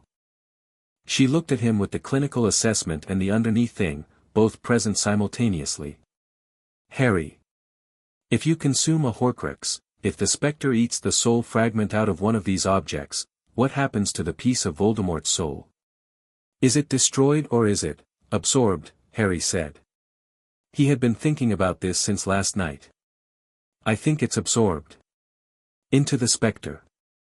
And then?" Harry was quiet for a moment. "I don't know," he said honestly. "I don't know what happens when a time-eating entity absorbs pieces of a human soul. I don't have a reference for that." Lily looked at her notes. "Neither do I," she said. "And that worries me." "It worries me too," Harry said. They looked at each other across the kitchen table. The morning was getting lighter behind Lily's shoulder, the thin gold deepening towards something more committed, and the herbs on the windowsill were catching the first direct light and going green and alive. We need to find out more about what you are, Lily said. Before we go near any Horcruxes. I need to understand the absorption mechanism, the costs, the limits. She paused. There's a library at Hogwarts. The restricted section. And there are private libraries, the Black Family Library, for instance. The Potter's Library. There's a Potter family library. You didn't know that. I didn't know much about the Potters in general, Harry said. In the version that already happened I was raised by Muggles. Lily's jaw tightened. She did not address this directly. There's a substantial library at Potter Hall. James's family home in the Welsh borders. The Potters have been a magical family for several centuries and they kept records. She picked up her quill again. Some of it will be dark arts, the Potters weren't saints, they were just mostly on the right side of things. Which means the library probably contains something about temporal entities. How do we get there? We'll need to move anyway, Lily said. Godric's Hollow is compromised. Voldemort found us here once, he knows the location now. The Fidelius is gone. She paused. We'll go to Potter Hall. James's parents left it to him. It has its own wards, old ones, the kind that took generations to build. She looked at the door to the living room. James will agree. How do you know? Lily looked at him like this was not a serious question. Because he spent the last 15 minutes of his evening telling a person he's known for 3 hours that that person is never going to be in the same room as Vernon Dursley again. She paused. He decided something. James decides things quickly and then he's done deciding. Harry absorbed this. The other thing, Lily said, and her voice changed quality again, going careful. Serious. Black, Harry said. He should have been my godfather. He is your godfather, Lily said. He was frantic last night, we sent a Patronus once we knew it was safe, telling him we were alive and not to come yet. He'll have been awake all night. She paused. He's going to want to see you. Okay, Harry said. He is, she looked for the right word. He is a lot. In the best possible way. In a way that requires some preparation. Okay, Harry said again. He will probably cry, Lily said. Just so you know. And then he will pretend he didn't cry and he will do something extremely chaotic to cover it up. Harry looked at her. I'm not joking, Lily said. From outside came the sound of a motorbike. It was distant at first and then not distant at all. It grew with the particular velocity of someone who had been waiting for a green light and had decided to interpret yellow as an invitation. The motorbike did not slow down in any meaningful way when it reached the lane. It arrived with the sound of an engine at the upper limit of what an engine was designed to do, and then stopped, very suddenly, right outside the gate. James appeared in the kitchen doorway, awake and alert with his wand already in his hand, his hair in a state that suggested sleeping on a sofa was not its worst enemy. Serious, Lily said. James relaxed. Right. He lowered his wand. Then raised it again. He's going to break the gate. He's already through the gate, Harry said, because the Specter tracked it with complete accuracy. The knock on the door was nothing like Voldemort's knock and nothing like Dumbledore's knock. It was rapid, immediate, already moving toward the door handle before the knocking was technically complete, the knock of someone who considers knocking a formality and is only observing it out of residual social conditioning. James opened the door. Sirius Black came through it like weather. He was tall, that was the first thing, and he had the dark, slightly angular look that Harry's inherited Specter memory had given him a version of but that the real, three-dimensional, present and alive version considerably surpassed. He was wearing a leather jacket that had clearly been on a motorbike for the last several hours and his dark hair was wind-wrecked and his grey eyes were moving over the room in rapid inventory, the damage, the repaired door, the black void in the wall, and landing finally on James. You're alive, Sirius said. Yes, James said. Lily's alive. Yes. Voldemort, gone. Sirius closed his eyes for 1 second. When he opened them they were already moving again, past James, scanning the house, landing finally on the kitchen doorway where Harry was standing. He stopped. The gray eyes went from Harry's face to Harry's eyes to the general fact of Harry's existence in this doorway, and Harry watched the calculation happen, the eyes, the age, the context, and he watched it arrive. Sirius crossed the hall in 2 strides and dropped to his knees in front of Harry and looked at him at eye level with an expression that Harry did not have a category for because he had never been looked at quite like that before. Like something found. Like something that was supposed to be elsewhere and wasn't, in a way that was very good. "Hey," Sirius said. His voice had lost the weather. "Hey," Harry said. Sirius stopped. "Lily said you came back. Through time." "Yes.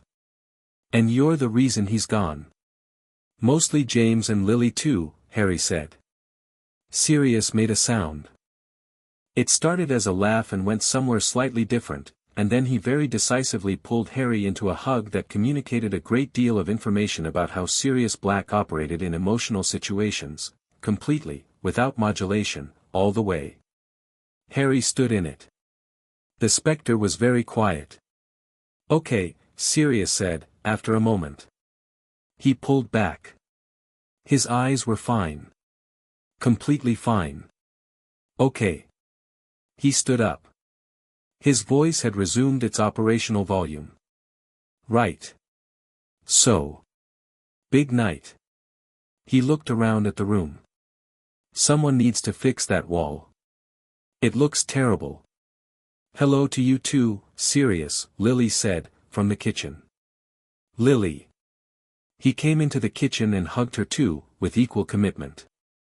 "You're alive." "I'm making tea," she said, somewhat muffled. "Can I have some?"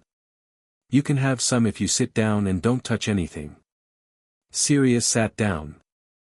He looked at Harry, who had followed him in, with a look that was rapidly cycling through its catalogue of available expressions and landing on something that Harry recognized, because James had it too, the decision look. The "I have decided" look. "You're living here," Sirius said. "Not a question." "Yes," Harry said. "Good." He looked at James. "And Peter." James sat down. His face had gone to the controlled version again. "We need to find him." "We need to do more than find him," Sirius said. "Yes," James said. "We do. Dumbledore knows. He said he'd deal with it." Sirius's expression suggested a specific opinion about that. "I'll deal with it." "Sirius, he betrayed you," Sirius said. His voice was flat. All the weather was gone out of it and what was left was simpler and older and very clear. "He stood in our living rooms and shook our hands and looked James in the face and sold him to Voldemort. He sold Harry." He paused. "I'll deal with it." The kitchen was quiet. "With us," James said finally. "You deal with it with us." Sirius looked at him. Something moved between them that had the quality of something very long and very solid, the communication of people who have known each other since they were 11 and have said most of the important things already and only need shorthand now. Sirius nodded once.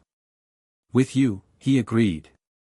Harry looked at the 3 of them around the kitchen table in the growing October morning, James and Lily and Sirius, alive and present and real, the architecture of a world that had been denied him by a night that had not, as it turned out, been fixed, and he thought about Horcruxes in their hiding places and a broken man running somewhere in the dark and Dumbledore recalibrating on a fresh set of data and Peter Pettigrew who still didn't know the board had changed.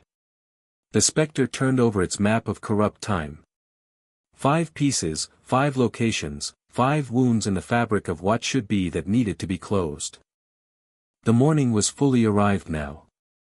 The herbs on the windowsill stood in their clay pots in direct sunlight and the kitchen was warm and someone's tea was going cold again, probably Sirius's, and the child upstairs was making morning sounds that were getting toward requiring attention. Harry picked up his mug. He had eaten a killing curse and walked back through 5 years and survived the first night of a war that was not yet over, and now he was sitting in his mother's kitchen in October sunlight while his father and his godfather argued about what to do about Peter Pettigrew, and the kettle was about to boil again. He drank his tea. Chapter 4. The Specter's Price. Potter Hall was not what Harry had expected, which was fair because he hadn't known it existed until 14 hours ago. It sat at the edge of a valley in the Welsh borders, surrounded by the kind of landscape that looked like it had been arranged rather than grown, steep hillsides with bracken gone copper in the autumn cold, a river somewhere below making a continuous low sound, the sky enormous and grey-white overhead with the particular Welsh quality of being simultaneously threatening and beautiful. The hall itself was old. Not old like the Dursley house was old, which was to say recently built and already slightly tired. Old in the way that things are old when they have been added to and subtracted from and repaired and altered by many generations of the same family and have consequently become a record of that family as much as a building. It had a tower on the east end that didn't quite match the rest of it. The windows were tall and slightly irregular, the kind of windows that admitted good light in a way that suggested someone had placed them deliberately. They'd arrived by flow because Harry could not yet apparate, an obvious limitation he was already impatient about, and the three of them plus Sirius had come through in rapid succession, the baby tucked against Lily's chest in a carrier with the resigned look of a 15-month-old who had no concept of what was happening but had decided to observe it calmly until further evidence suggested another approach was warranted. Harry had looked at the baby for approximately 3 seconds in the Godric's hollow kitchen before making a deliberate decision not to look directly at it again until he had processed the situation more thoroughly. The baby had looked back at him with eyes that were not yet the distinct green they would become, still the ambiguous dark of very early infancy, and had reached out one small hand toward Harry's face with the absolute confidence of someone who has not yet learned that everything in the world will not simply give them what they reach for. Harry had taken a step back and looked at the wall. Lily had noticed. She hadn't said anything. She was doing a great deal of not saying things in a way that communicated considerable attentiveness. Potter Hall accepted them with the settled authority of a house that knows its owners.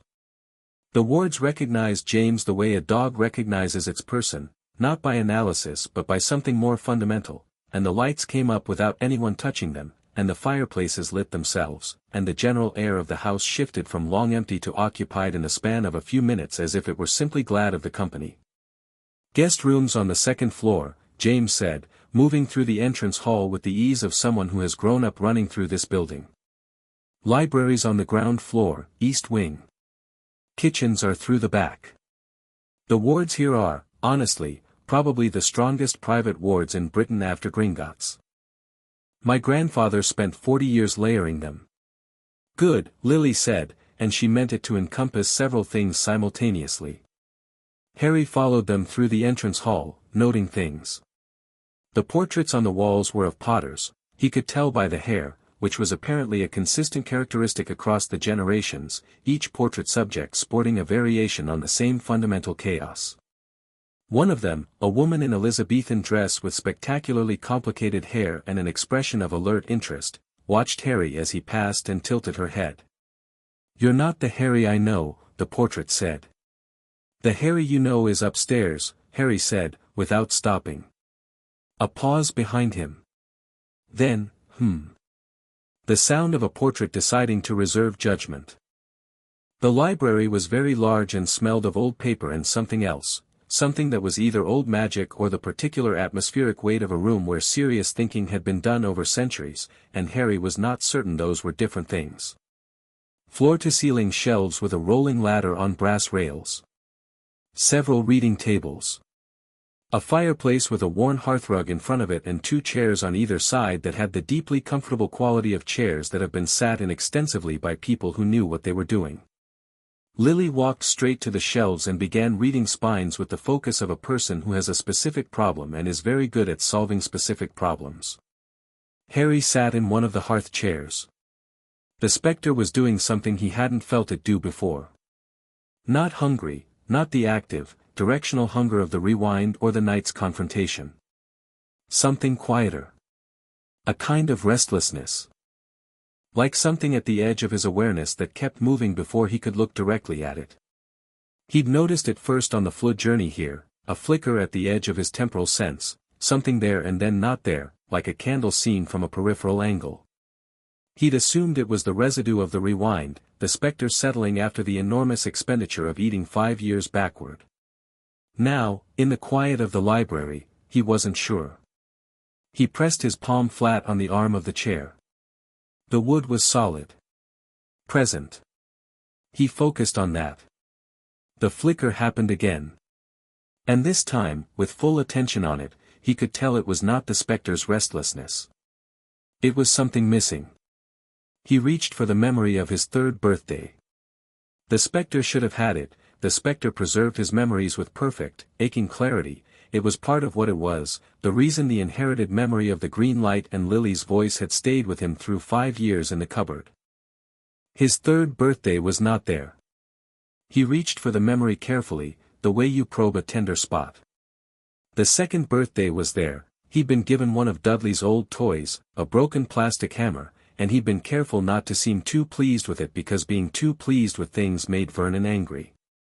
The 2nd birthday was perfectly preserved. The 3rd was gone. Harry sat very still in the chair. Not suppressed. Not hidden behind something. Gone.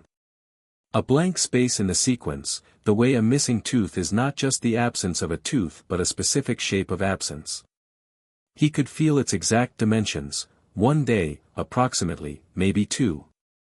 The experience of being 3 years old for a specific window of time, vanished as if it had never existed.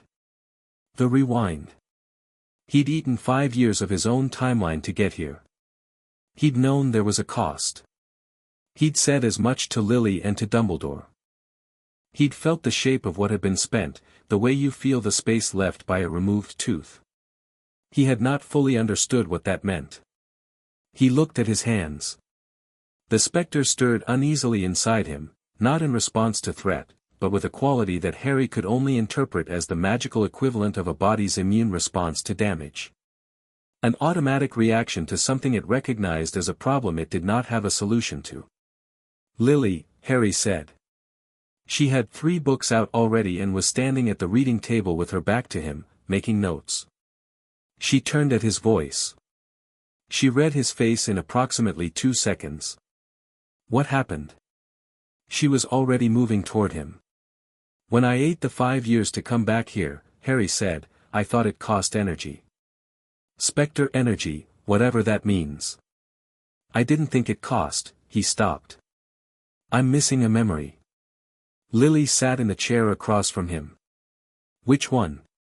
My 3rd birthday. The whole day, maybe more. It's just, he made a shape with his hand. Gone. Lily looked at his hand. Then at his face. Her expression was the clinical version, fully operational, no evident emotion, which Harry had already understood meant the emotional component was there but had been quarantined while she worked the problem. When did you notice? Just now. It's been building since the flu. I thought it was the specter settling but he paused. It's like the specter used part of me to fuel the rewind. The actual stuff of my past. My spent time. Lily was quiet for a moment. If the specter consumes time, she said slowly, and the rewind required an enormous amount of temporal fuel, and the specter lives inside you, then the fuel it consumed was the nearest available source. Me, Harry said. Your past, Lily said. Your spent time. The moments you'd already lived. She leaned forward. Can you tell how much is missing? In total? Harry went through it carefully. His 2nd birthday was there. His 4th was not. The first day of school at the primary near Privet Drive, not there. A specific occasion when he'd managed to turn Mrs. Figg's curtains briefly gold through sheer desperate boredom, there. A winter he remembered only as cold and a specific quality of light, not there. Random patches, he said. Not a single continuous block. Like the specter took the cheapest available fuel, things that were less essential. Less load-bearing. He paused. My worst memories are all still there. He said it flatly, without self-pity, as an observation. Lily received it in the same register, though the quarantined emotion did something briefly visible at the corners of her eyes. That's consistent with how traumatic memory works, she said. Even in non-magical psychology. The encoding is stronger for high-effect experiences. She paused.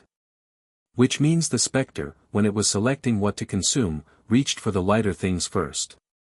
Yes. And it's not done, Lily said. Harry looked at her. If it used your past to fuel the rewind, she said, and the rewind is still, maintaining. You're here, you're present in a time that's not your own original timeline.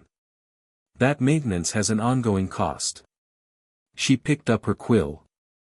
The Specter is still running. Still holding you here in a time you rewound to. That requires energy. Which means it's still consuming. Harry was quiet for a moment. He had not thought about the ongoing cost.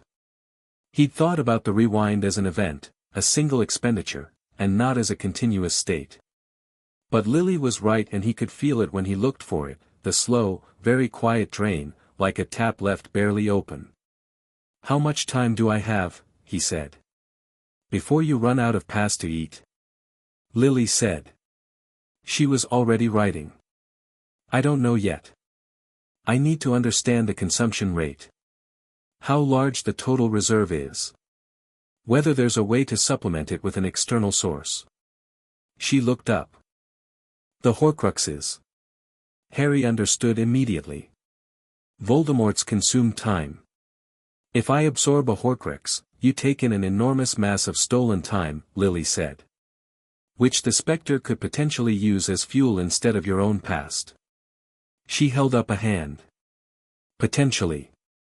I'm speculating. I need to research this before we go anywhere near a Horcrux. How long will the research take? As long as it takes to do it properly. She met his eyes.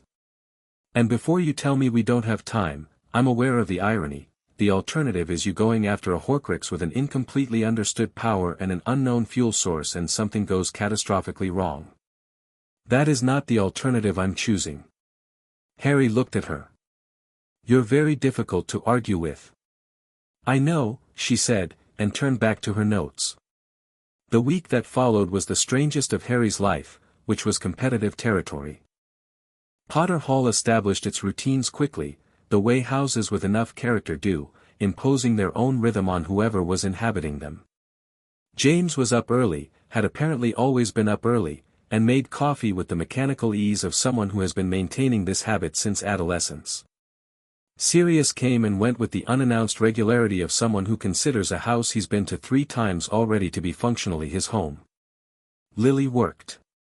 Lily worked the way Harry suspected she always worked when something mattered, with total commitment and the particular tunnel vision of a very intelligent person who has a real problem and all the tools to address it, which combination produced, in Lily Potter, something close to controlled obsession. Harry read. The Potter library had more on temporal magic than he'd expected, which was perhaps less surprising when he considered that the Potters had presumably been aware, at some level, that their bloodline had this in it. Not precise information, not a manual called Your Child May Be a Time-Eating Specter, a parent's guide, but scattered references across several centuries of texts, each one treating the subject with the caution of people writing about something they didn't fully understand but felt obligated to document. He found 3 references to the entity by different names. One text called it Chronophage, the Time Eater, Latin, straightforward. Another, older, in Welsh that Harry couldn't read but Lily translated for him, called it Ylloncwr, which she said meant approximately the swallower. The oldest reference, in something that might have been early modern English or might have been a different language entirely that only resembled it, called it the hunger that wears faces and described it in terms that were equal parts clinical observation and evident terror. Harry read the oldest reference with particular attention. It is not of the darkness that men know, the text read, nor of the light. It is older than both and cares for neither. It chooses a person as a man chooses a coat, for fit, for warmth, for the particular cut of the thing. Once chosen, the wearing goes both ways. The hunger feeds the person as much as the person feeds the hunger. It gives clarity of sight, awareness of time's texture, power over the spent and unspent moment. It takes, it is always taking. This is the compact. To where it is to burn from both ends. Harry set the book down. He looked at his hands. Nothing visible. No sign of burning. He felt fine, better than fine, sharper and more present than he'd felt at any point in his life, which was probably the Specter's gift rather than any native quality of Harry himself. But the memories were still going. Slowly. He could feel it, if he paid attention, the faint, barely there drain of the ongoing consumption. He reached for his first day at the cupboard. The specific memory of first understanding what the cupboard was going to be. It was there, precise and cold. The Specter would not consume that one. He'd been right about the load-bearing memories. James appeared in the library doorway. He had his jacket on, which meant he was either going somewhere or had just come back, and he had the look of someone who had news and was deciding how to introduce it. "Dumbledore came while you were reading," he said. Harry turned in his chair. What did he want? He's dealt with Peter. James came into the library and sat on the edge of the reading table. The Ministry has him in custody. He's going to trial. A pause. Dumbledore intervened to keep Sirius's name out of it.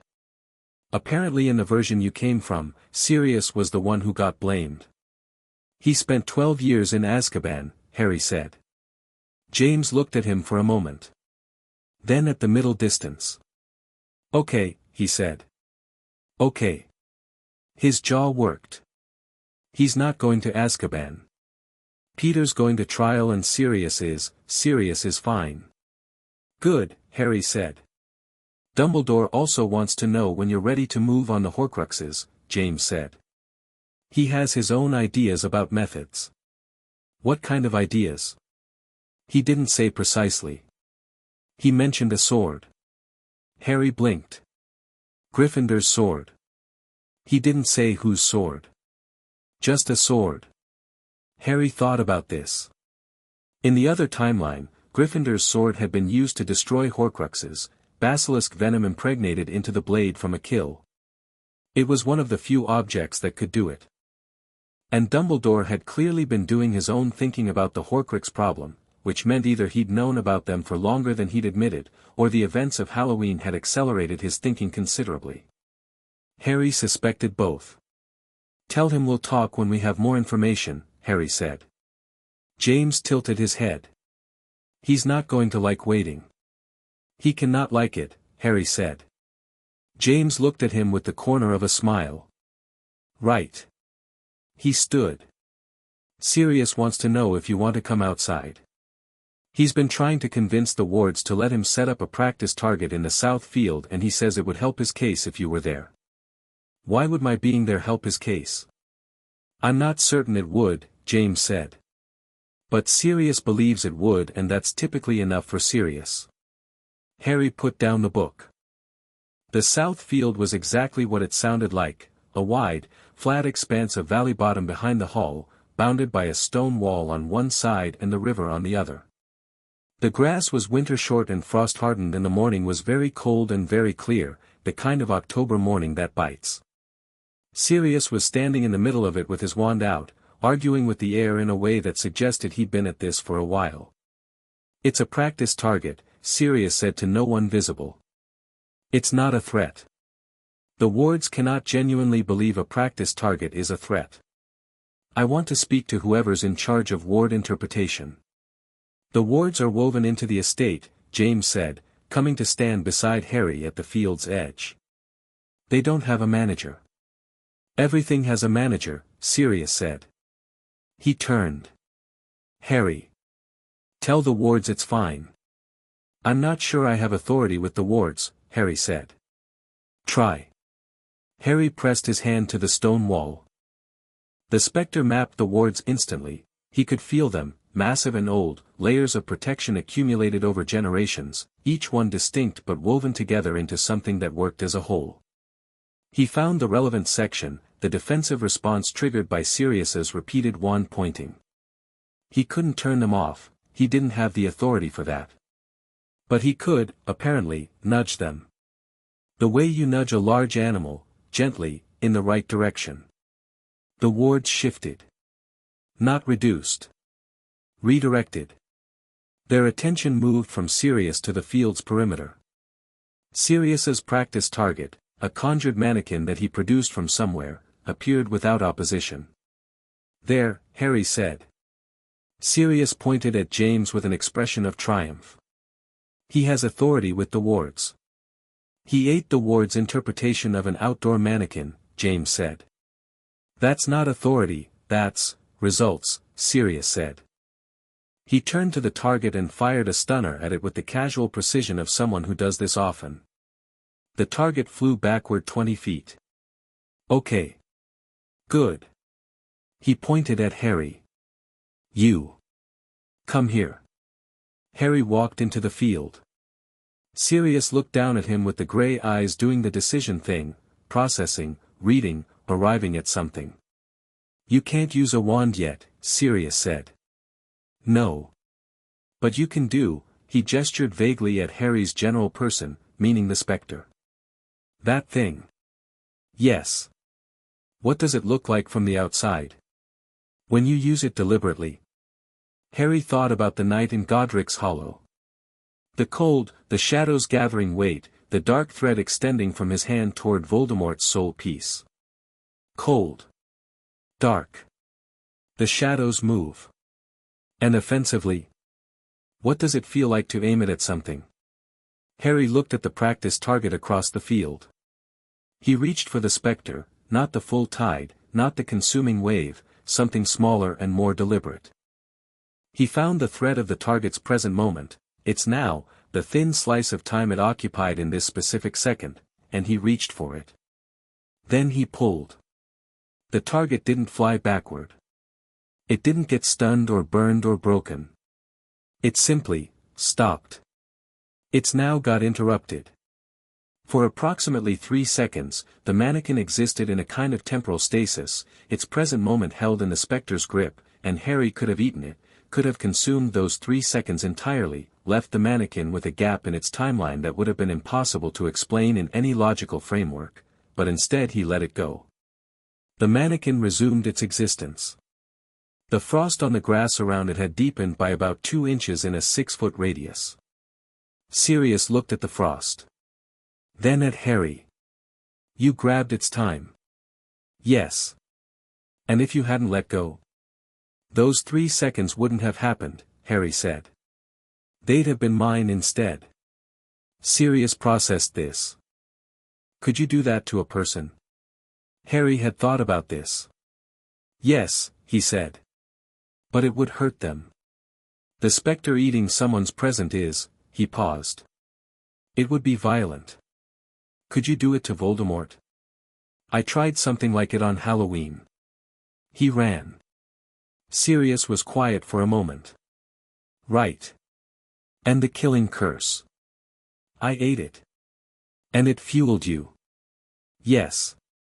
So theoretically," Sirius said, "if Voldemort threw another killing curse at you, theoretically it would make me stronger," Harry said. Sirius looked at James. James looked at Sirius. The shorthand between them moved at speed. "That's useful information," James said carefully. "Very," Sirius agreed. He looked at Harry. "How's the cost?" He said it directly, without softening, and Harry understood that Sirius had been briefed, by James or Lily or both, on the consumption problem. "Slow," Harry said. "Manageable. Lily's working on the fuel problem." "The Horcruxes." "Yes." Sirius nodded. He didn't try to reassure Harry. Harry appreciated that more than he could easily articulate, the particular respect of being told hard things straight and not having them rounded off at the edges for your comfort. "Okay," Sirius said. He pointed at the target. "Again. But this time try to modulate it. Smaller scale, just a moment, not 3 seconds. Like a sniper shot instead of a wave. Harry looked at the target. He reached for the Specter again. They spent 2 hours in the south field. By the end of it, Harry could reliably isolate a single second, not 3, 1, from an object's timeline and hold it suspended in the Specter's grip without consuming it. He could extend the dark thread to a deliberate range of about 15 feet. He could, with effort, make the cold radiate outward in a controlled direction rather than a general wave. He could not, yet, eat the killing curse twice in a row. He tried to simulate the conditions with a very powerful stunning curse from Sirius, not the same as an unforgivable, obviously, but it carried some of the same temporal signature, the intent to harm encoded in the magic, and the Specter had absorbed it, but the second absorption in quick succession had cost him something. Not a memory, this time. Something else. Something he noticed as an absence about 20 minutes after the second absorption, a slight, almost undetectable blurring at the edges of his temporal sense. The clarity of his time awareness dimmed for approximately 10 minutes before reasserting itself. He did not mention this to James or Sirius. He mentioned it to Lily that evening. She was in the library, exactly where he'd left her, with more books open now and several pages of close, dense notes in her quick handwriting and the particular energy of someone who has been making progress and is writing it. She'd conjured additional light at some point, candles floating at reading height around her chair, and the library had the warm, specific feeling of a room being actively used. Harry told her about the double absorption and the blurring. Lily wrote it down without reacting. Then she set down her quill and turned to face him properly. "I found something," she said. "In the older texts. About what happens to a Specter-bonded person over time." She paused. "It's not good, but it's useful." "Tell me," Harry said. "The bond is symbiotic," she said. "The Specter feeds on time and the person it's bonded to is the mechanism through which it accesses time. In exchange, the person gets the Specter's abilities, the temporal awareness, the power over spent and unspent moments, the ability to consume attacks. The text you read, the hunger that wears faces, that's accurate. The wearing goes both ways. I know all of that. What you don't know," Lily said, "is that the bond has a maturation curve. In a young person, specifically a young, developing person, the bond is unstable. The Specter's hunger outpaces the person's ability to channel it safely." She held his gaze. "The blurring you described. The temporal sense dimming. That's the bond straining. The Specter is larger than you can fully hold right now. Not because it's malicious, I don't think it is, I think it's more like a body's relationship with adrenaline. Adaptive up to a threshold, destructive beyond it." "What's the threshold?" "That's what I'm trying to find out," she said. "The texts are incomplete and the research on this specific phenomenon is basically non-existent because Specter-bonded individuals are extremely rare and don't typically survive long enough to be studied." She paused. "Most of them burn out." The library was quiet. The candles floated. "Burn out," Harry said. "The Specter consumes their past until there isn't enough left to constitute a coherent person," Lily said. She said it with the clinical precision she used for hard things, not callously, but directly, because that was the respect she considered Harry owed. "And then it finds a new face." Harry looked at the fire. "But the rewind stopped it from consuming me immediately.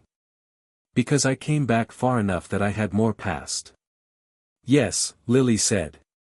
"That was, actually very clever, biologically speaking, even if you didn't know you were doing it.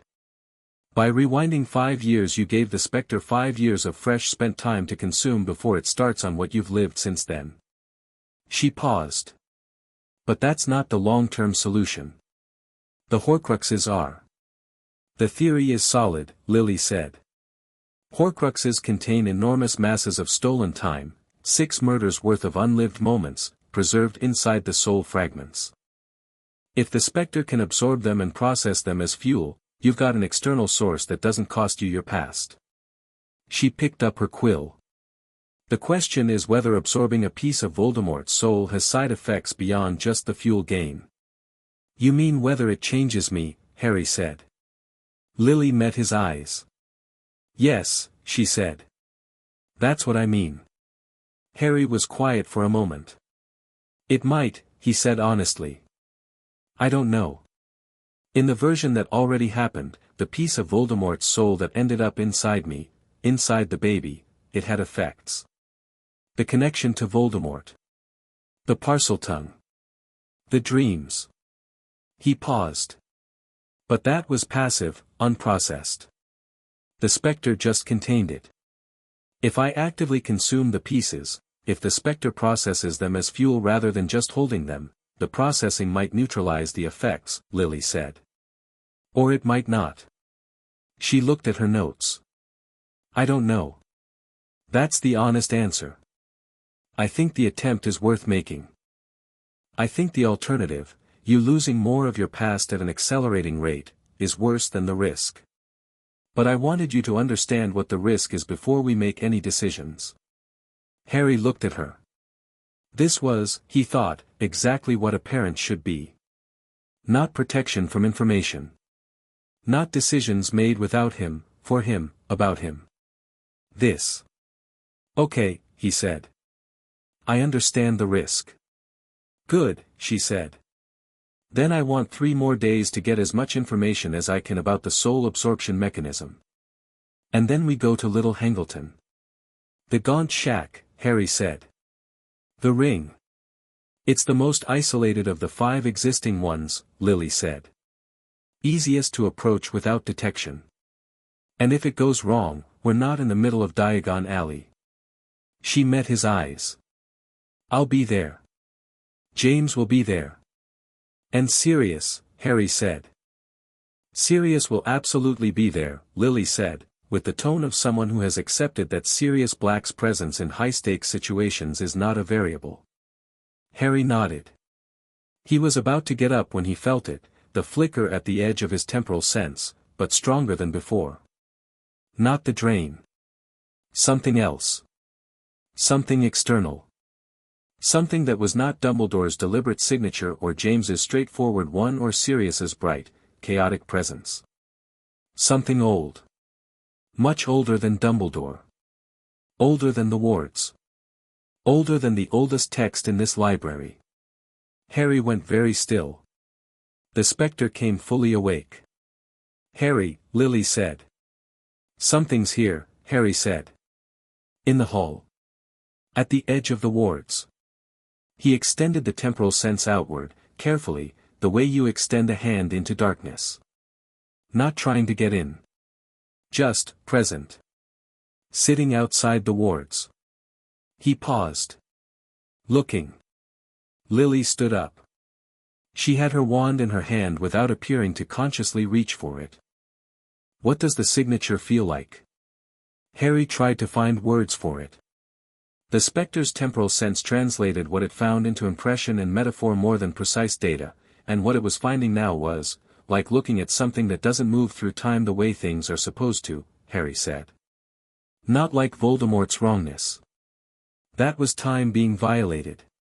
This is more like, he paused. Time going around it. Like it's a rock in a river and time flows around it instead of through it. Lily's expression had gone to the very controlled version. Something time can't touch. Or something time treats differently, Harry said. Yes. James, Lily called, not loudly, with the particular pitch of someone who wants a specific person and doesn't want to alarm the house. James appeared in the library door 30 seconds later with Sirius directly behind him, which suggested they'd been in adjacent rooms and Sirius had heard the tone of Lily's voice and invited himself. Something at the wards, Harry said. Old. Not moving. Watching. James had his wand out. He looked at Sirius. Sirius looked at the window with the alert, forward expression of someone whose default response to something lurking outside is to go outside and find out what it is. It's not threatening, Harry said. Not yet. It's observing. How long has it been there? James said. Harry checked. I don't know. The Specter only just noticed it. He paused. Which means either it arrived recently or it's very good at not being noticed. What does it want? Sirius asked. I don't know, Harry said. Sirius looked at James again. The shorthand passed between them at speed. I'm going to check the perimeter, James said. I'll go with, Sirius started. Stay with Harry, James said. Sirius closed his mouth. This was, Harry sensed, a rare event. James went.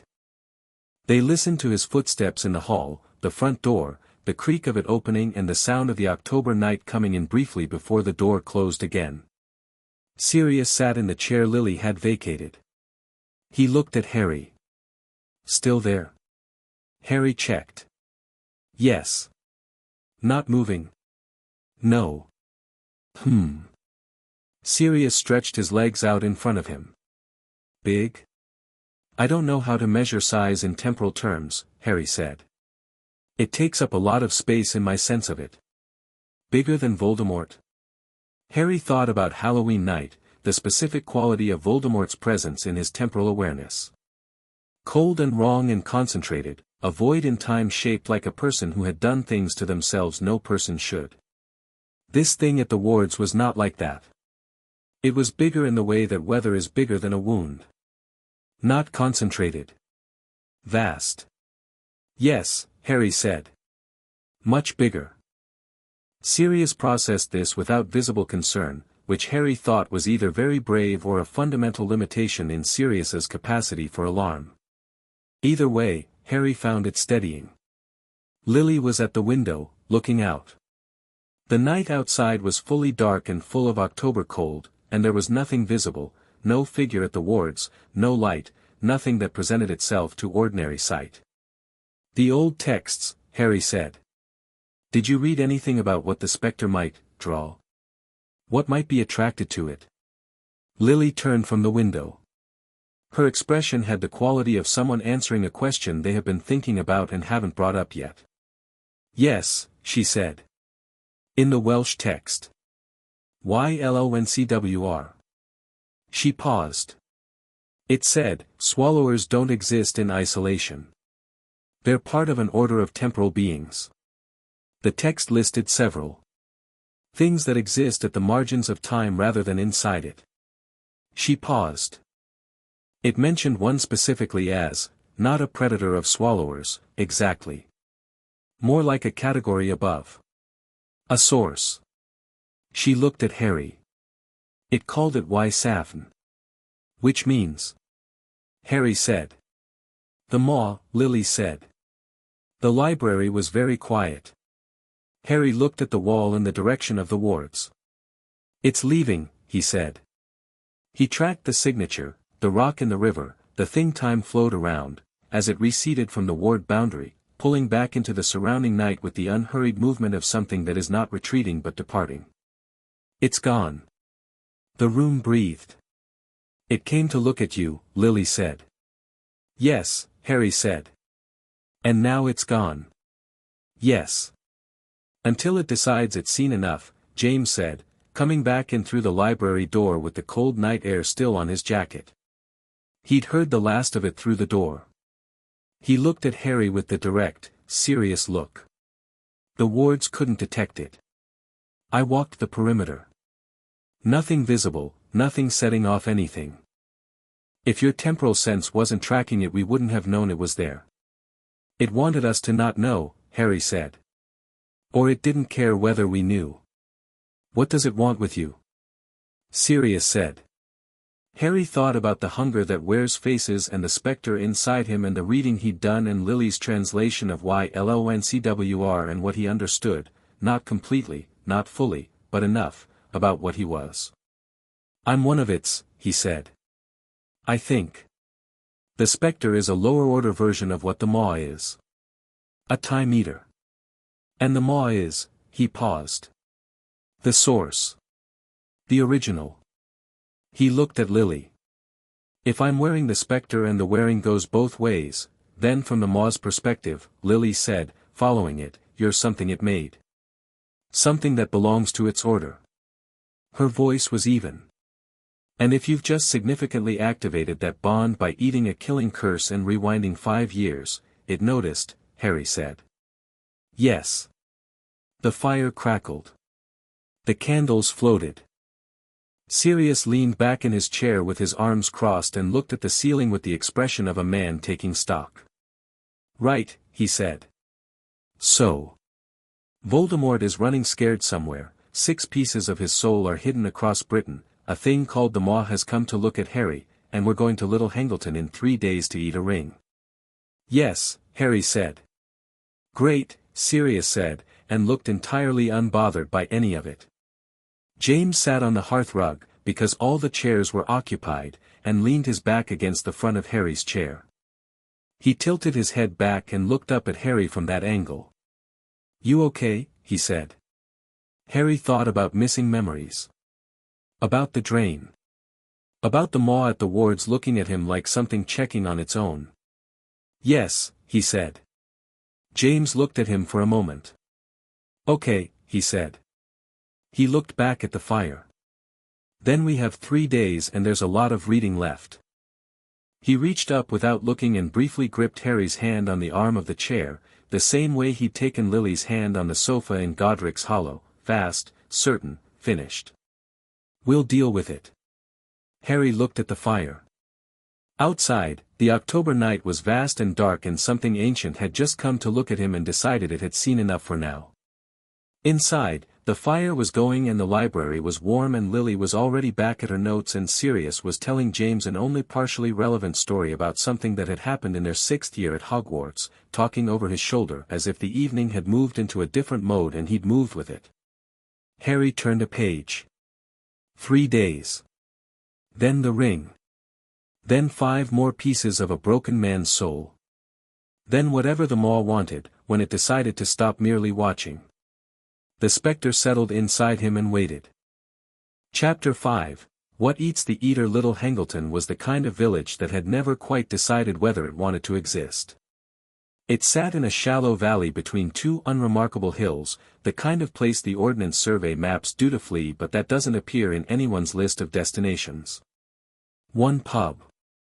1 church with a graveyard that was better maintained than the pub.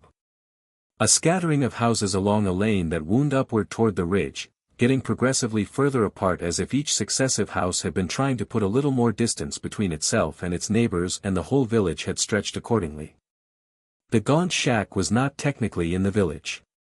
It was above it, set back from the lane behind a stand of dead elms, and the track leading to it had not been maintained since the last person who cared about maintaining it had died, which had been some time ago.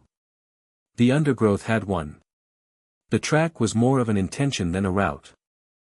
Harry could feel the ring from 200 meters away. It sat in the shack like a coal in a fire, a specific, concentrated wrongness in his temporal sense, a mass of violated time dense enough to have a physical quality. Not metaphorically. He could feel the weight of it, the gravity of 6 murders worth of stolen moments compressed into the stone of Marvolo Gaunt's ring, sitting inside whatever remains of the Gaunt family home smelled like after decades of neglect. It's in there, Harry said. We know, Sirius said. He was crouched at the edge of the tree line looking at the shack with his wand angled downward, reading the magical signatures of the place. There's a curse on the structure. Voldemort said it before he went to Godric's Hollow, I can feel the edges of it from here. It's a trap. What kind of trap? James said. The kind that triggers when someone magically significant enters and tries to interact with whatever's inside. Sirius straightened. If I had to guess, it's keyed to anyone with aggressive magical intent toward the ring. A deterrent. Or a trap that kills the person who comes for the ring so Voldemort knows someone found it, Lily said. She was standing slightly apart from them, her wand doing slow diagnostic arcs that left faint amber traces in the November air. There's a notification ward nested inside the deterrent. If the trap triggers, he knows. So we can't spring the trap, James said. Harry can, Lily said. She was looking at him. The trap is keyed to aggressive magical intent. The specter approaching a Horcrux is, I don't think it reads as aggressive intent the way a wand spell would. The specter is temporal. The trap is conventional dark magic. She paused. It might not see the specter coming at all. Harry thought about this. He could feel the ring's gravity from here, that weight of wrongness, pulling at the specter's hunger the way the smell of food pulls at the physical kind. The specter wanted it. Had wanted it since Harry had first sensed the Horcruxes, had been angling toward them in the background of everything, patient and certain. I'll go, Harry said. Not alone, James said. I'll be faster alone. Less to detect. The trap is looking for magical signatures. I can approach with the specter forward, which suppresses my own magical output. He looked at James. I'll be fine. James looked at Lily. Lily was already looking at Harry. If it starts to go wrong, she said, you come back out immediately. You don't try to finish it if something goes wrong. Yes, Harry said. I mean it. I know, Harry said. He didn't wait. He turned toward the shack and moved. The undergrowth was heavy with the wet cold of November, dead grass tangled with bramble, the ground soft and uncertain underfoot, and Harry moved through it with the specter turned fully outward, suppressing his magical signature the way you can suppress sound by filling the space with a different sound. The specter's temporal presence didn't read as magic in the conventional sense. It was an older thing. The trap's architecture didn't have a category for it. He could feel the trap as he approached the shack. Not a physical barrier, more like a change in atmospheric pressure, the specific density of dark magic concentrated in an enclosed space. The shack was in worse condition up close than it had looked from the tree lean. The roof had partially collapsed at one end, the door hung at an angle, and the interior smelled of damp and rot and something beneath that, something chemical and wrong that was the Horcrux. Harry stepped over the threshold. The trap didn't trigger. He stood inside the ruined shack and let his eyes adjust. November light came through the gap in the roof and through the single window, which had long since lost its glass. The floor was earth. There was almost nothing in the room, a broken table, the remains of a chair, the accumulated debris of decades of abandonment. A dead snake in one corner, dried to a husk. Marapi Gaunt's cauldron, still, gone to rust. The ring was in a small recess in the wall, not quite a shelf, more a gap between two stones that had been widened deliberately. It sat there in the thin light and Harry looked at it and the specter went very, very still. It was a black stone ring. Wide band, crude manufacture, old in the specific way that objects are old when they've been in a family for centuries. The stone was the resurrection stone, though Harry didn't know that yet, wouldn't know that until later. Right now it was just a black stone with a crack in it, set in a ring that had Marvolo Gaunt's fingerprints on the metal, and inside it was a mass of stolen time so large and so concentrated that the specter was practically vibrating. Harry reached out his hand. He did not touch the ring with his fingers. He reached with the specter, extended the temporal sense forward until it was touching the ring's stolen time directly, and he felt it. 6 murders. Not 6 abstract events. 6 specific people's remaining moments, compressed and imprisoned, every second they would have lived compressed into the stone. Hundreds of thousands of hours of life that had been taken and converted into a lock for a piece of Tom Riddle's divided soul. The specter bit down. Not a careful, modulated bite. Not the sniper shot from the south field practice. Something much larger, something that had been building since Halloween and was finally at the source it had been reaching toward. The specter opened inside Harry to a size he hadn't felt it reach before, something enormous and dark and very, very hungry, and it took the ring's stolen time between its teeth and it pulled. The ring fought back. This was the part Harry had expected but not fully prepared for. The soul fragment inside the ring, the piece of Voldemort that had been living in there for however many years, keeping vigil over its own existence, felt the specter's attack and responded. Not with the cold strategic intelligence of the full Voldemort, not with the red-eyed precision of a man who'd been thinking and planning for decades. With something raw. With panic. With the animal refusal of something that wants desperately to survive. The soul fragment threw itself against the specter's grip. Harry felt it hit him like a wave of black water. Not pain, the specter absorbed it before it could register as pain, but pressure, and cold, and a burst of psychic violence that the fragment deployed as pure instinct. Images. Not memories, they weren't Harry's, they were Tom Riddle's, pressed against the inside of Harry's skull like something trying to break through a window. Tom Riddle at 16, killing for the first time. The particular specific cold of that moment. The way the world had rearranged itself around a new knowledge. Harry held the specter's grip and did not let go. The fragment pushed harder. More images. A young man in an orphanage. Fury so old it had calcified into something architectural. The discovery of magic as a weapon. The progressive discovery that weapons could be refined, sharpened, turned on the fabric of the universe itself. Harry pushed back. Not with images. With the specter. He let it open fully, the complete hunger, nothing held in reserve, and it began to consume the soul fragment's connection to the stolen time inside the ring. Not taking the fragment itself, not yet. Taking its fuel.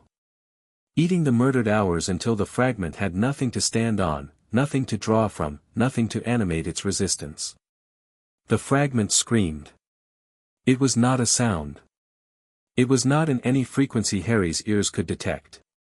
It was something that existed at the level of temporal reality itself, a vibration in the fabric of what was, and Harry felt it through the specter the way you feel a very large sound through your chest rather than your ears. The fragment was dying, not dissolving, not peacefully departing, but being consumed, eaten out of existence by something that was precisely and specifically designed to do exactly that. And in the moment the fragment died, Harry felt something else. The stolen time flooded into him. 6 murders worth of unlived hours, released from their prison in the ring, flowing into the specter like water into a vessel that had been empty for too long. The specter received them with a satisfaction that was unlike anything Harry had felt before, not the sharp satisfaction of eating the killing curse, not the directional satisfaction of the rewind. Something complete. Something that felt like rest. The drain stopped. The slow, barely their consumption of Harry's own past, the drain that had been running since the rewind, that had been quietly eating his Christmases and his Tuesday afternoons and the small forgotten moments of 5 years in a cupboard, it stopped. Not gradually. All at once, like a current being cut. Harry stood in the ruined shack with his hand still extended and the empty ring on its shelf and silence everywhere. He looked at his hand. Steady. The specter was full.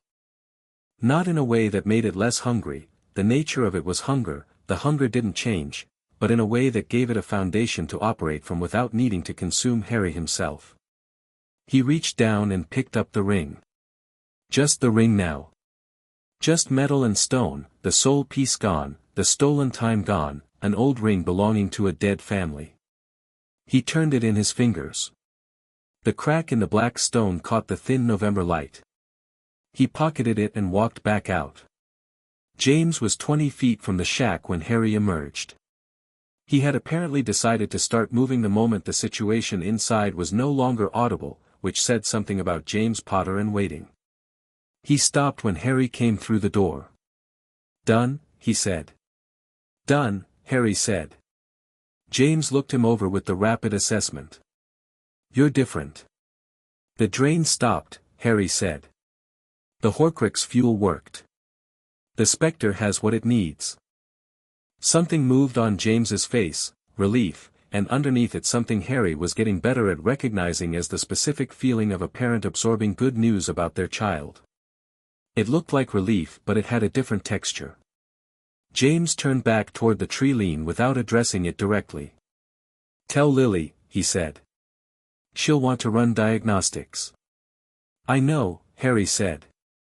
Sirius, at the tree lean, looked at Harry for one sharp assessing second and then said, "Good," and meant it to encompass a great deal.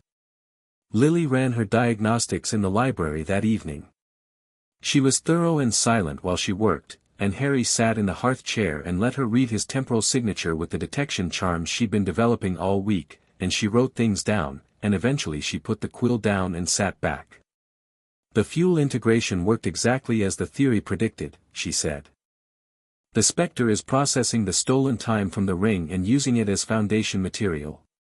The consumption of your own past has stopped. She paused. For now. For now, Harry said. The Specter's fuel needs aren't static. They'll change as you grow, as the bond deepens. We'll need to be consistent about finding external sources. She met his eyes.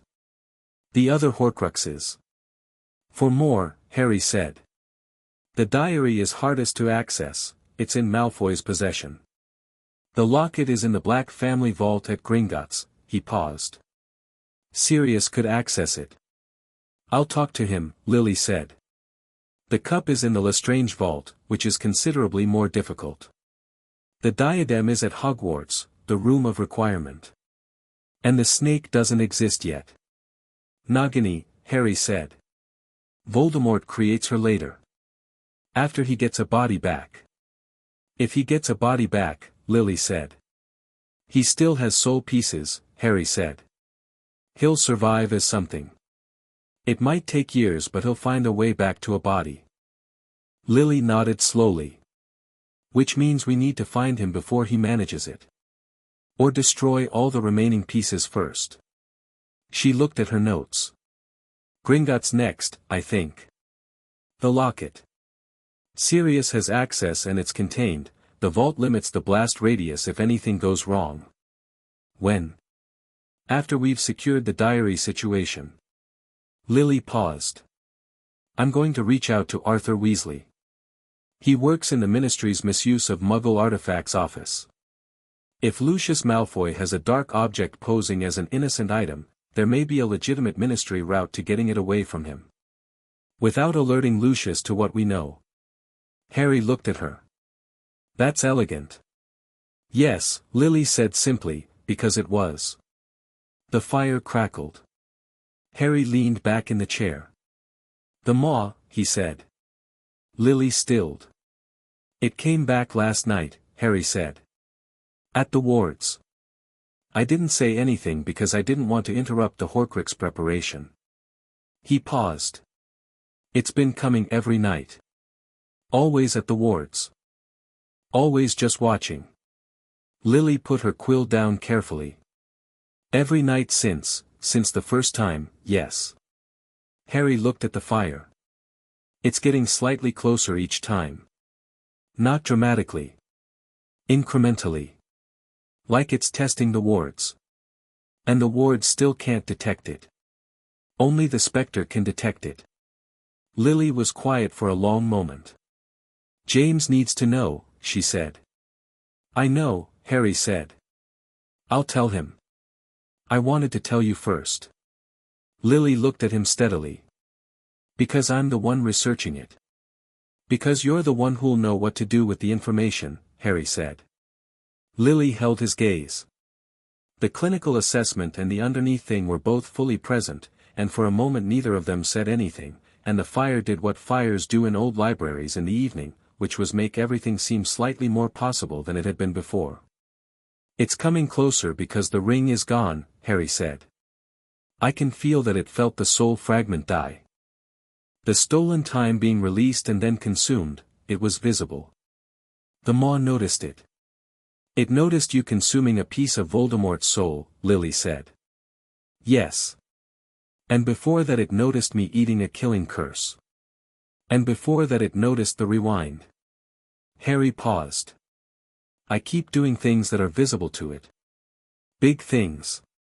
Loud, in temporal terms. And each one draws it a little closer. Because you're demonstrating capability. Or because it's reconsidering what kind of thing I am, Harry said. Whether I'm something it made, that belongs to its order, or something else. He paused. In the texts. Why Safn? Did the Welsh text say anything about what the maw does with swallowers that go outside the expected parameters? Lily was quiet for a moment. It said that a swallower that consumes beyond its designated scope becomes, she chose her words carefully. The term the text used was YLLNCWR Mar. The Great Swallower. She paused. It's not a title. It's more like a category change. A swallower that consumes enough, in the right kinds of ways, stops being something the maw owns and becomes something closer to what the maw is. The library was very quiet. At which point, Harry said, the maw either accepts the new order or tries to stop it. Yes, Lily said. That's the implication. Harry turned this over. The specter, full and quietly humming in his chest, offered no opinion. So the closer I get to what I actually am, Harry said, the more urgent its decision about me becomes. Yes, Lily said. And Harry, she stopped. Something on her face that he wasn't used to seeing. Not the clinical precision, not the underneath thing held in check. Just the underneath thing, direct and unguarded. You are 5 years old. I know, he said. And I'm sitting here discussing whether an ancient temporal entity is reconsidering its ownership of you as if we're talking about a scheduling conflict. Her voice had not risen.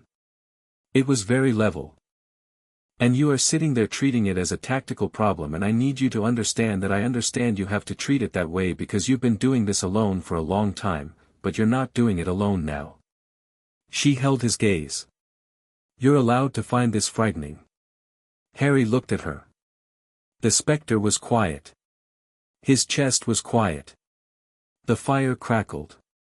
I know, he said, which was not the same as saying he did find it frightening, but Lily received it as what it was, an acknowledgement that he'd heard her, and she gave a small, precise nod. Good, she said. Tell James about the maw tonight. And tomorrow we'll all sit down together with what I've found and make a plan. She picked up her quill. We work the problem. That's what we do. Harry got up to go. He was at the library door when she said, without looking up from her notes, you did well today. At the shack. Harry stopped in the doorway. The absorption worked, the fuel theory was correct, the trap didn't trigger, and you came back out in one piece. She made a note. That's a successful operation. Yes, Harry said. Good, she said again, and turned a page, and Harry went to find James. The maw came on the 5th night. Not to the ward boundary. Through it. Harry woke at 2 in the morning with the specter screaming. Not audibly, the specter didn't make sounds in any way his ears could detect. But every temporal sense he had fired simultaneously, a full alarm at every frequency the specter could access, and Harry was out of his bed and in the corridor before he was fully conscious of having decided to move. The hall was dark. Normal dark, the natural dark of a large old building at 2 in the morning with the fires banked and the lights off and only the ambient glow of a half-moon through the high windows providing any navigation. But something was wrong with the shadows. They had the quality he recognized from Godric's Hollow, not the absence of light but the presence of something that had come to occupy the space light had vacated. But larger. Considerably larger. What had filled the corner of the Godric's Hollow living room was filling the entire ground floor of Potter Hall, and it was not a quality Harry had put there himself. Something else had put it there. James! Harry shouted, because this was not a situation for subtlety. He went downstairs. The entrance hall was colder than the November night had any right to make it, not October rewind cold, which was the specter's cold, Harry's cold, this was something else's cold. Deeper. Geological. The kind of cold that has never been warm and has no concept of warmth. The cold of somewhere time doesn't go. In the middle of the entrance hall, something was standing. Harry looked at it and the specter translated what his eyes could not process into something comprehensible. His eyes saw a shape, tall, not human proportioned but close, the outline of something that had decided to approximate a physical form for the purposes of this interaction. It had no distinct features. It had no color, it was the color of the space between things, the color of the gap between one moment and the next. His temporal sense saw something his eyes couldn't. It saw a void. Not the hunger void of the Specter's own appetite, an absolute void, the original void, the thing that the Specter's hunger was a very small piece of. The maw was not a creature that ate time. It was the capacity to eat time, given form and scale and direction. The Specter inside Harry was to the maw what a single wave was to the ocean. The maw looked at Harry. Harry looked back. Harry. James coming down the stairs fast, 2 at a time, wand out and lit, and then stopping sharply at the bottom because the thing in the entrance hall did something when James's wand light hit it. It did not recoil from the light. It was simply, clearly, completely unaffected by the light in any physical sense, but it turned a fraction of its attention toward James, and Harry felt that fractional attention land on his father like a weight. James, to his credit, did not step back. He raised his wand higher. James, Harry said quietly. Wand down. That's, wand down, Harry said again. James lowered his wand, slowly, without putting it away. Sirius appeared at the top of the stairs with his wand already lit, took the scene in, and came down the stairs in 3 strides to stand next to James with the particular quality of someone who has decided that whatever this is, standing next to his friend is the position to be in. Lily appeared last. She came to stand behind Harry, and her hand briefly touched his shoulder before she took it away and stood straight. The maw's attention was fully on Harry. Harry breathed out. White vapor in the impossible cold. He spoke to it without words. Not because there were no words, because the Specter's mode of communication with what had made it was not language. It was temporal. He let the Specter speak for him, let it radiate what it was and what it had done, the rewind, the killing curse, the ring, let it present its case without apology. The maw received this. Then it spoke back. Harry felt it hit him like a tide, not violent but enormous, and the Specter translated it as best it could into something that his 5-year-old human brain could process. You have eaten what is mine. Harry understood this to mean the stolen time from the Horcrux. The murdered hours. The maw's position was that all consumed time belonged to it, that the Specter's hunger was a delegated faculty, operating under the maw's authority, and everything it ate eventually returned to the maw. Harry's Specter had been eating for its own account. Without remitting. Return, the maw communicated. Return the consumption. Return to the order.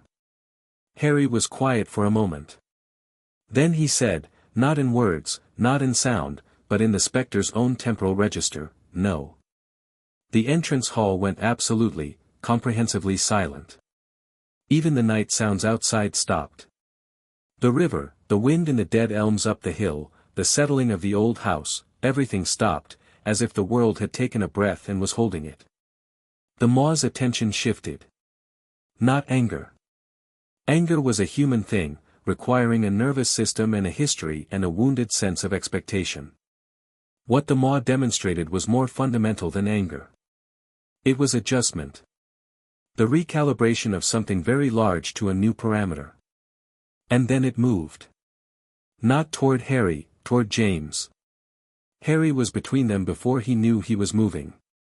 He threw the Specter forward, not a thread, not a wave, everything, the total force of what he was, 6 murders worth of fuel plus 5 years of his own consumed past plus 1 eaten killing curse, all of it directed as a single point of will between the maw and his father.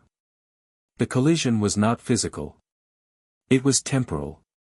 The maw's advance and the Specter's defense met in the middle of the entrance hall at the level of time itself, and the impact of that meeting was, Harry experienced it as the sensation of being at the center of a very large explosion that had been turned inside out. All the pressure going inward instead of outward. Time folding at the seams around the point of contact. James stumbled backward. Sirius grabbed him. The portraits on the walls shattered out of their frames simultaneously. Every clock in the house stopped. The wards, ancient and layered and enormous, buckled in a way that Harry could feel through his feet. They didn't break, the Potters had built them too well for that, but they bent, and bending those wards should have been impossible. Harry held. The Specter was being tested in a way it had never been tested, not by Voldemort's killing curse, which had been an enormous meal, not by the ring's resistance, which had been a trapped animal's panic. This was pressure from above, from the source, from the thing the Specter ultimately was a fraction of, and it was testing whether Harry's claim on his own Specter was stronger than the Maw's. Harry did not let go. He held the Specter to him with every piece of will he had, and it was significant will, forged in 5 years of a cupboard and 1 night of a war and a rewind through time, and he pressed it forward and he did not move. The Maw pushed harder. Harry felt it in the drain, not his memories this time, but the fuel from the ring, the 6 murders worth of stolen time, being consumed at a rate that was nothing like the gentle ongoing process from before. The Maw was trying to eat the fuel out from under him, trying to starve the Specter into submission by taking back what it considered its own. It's trying to eat me, Harry thought, with a precision that felt almost funny in the circumstances. The thing that made the Specter is trying to eat the Specter back. He did something he had not done before. He went offensive. Not defensive, not holding the position. Offensive. He turned the Specter's hunger on the Maw itself.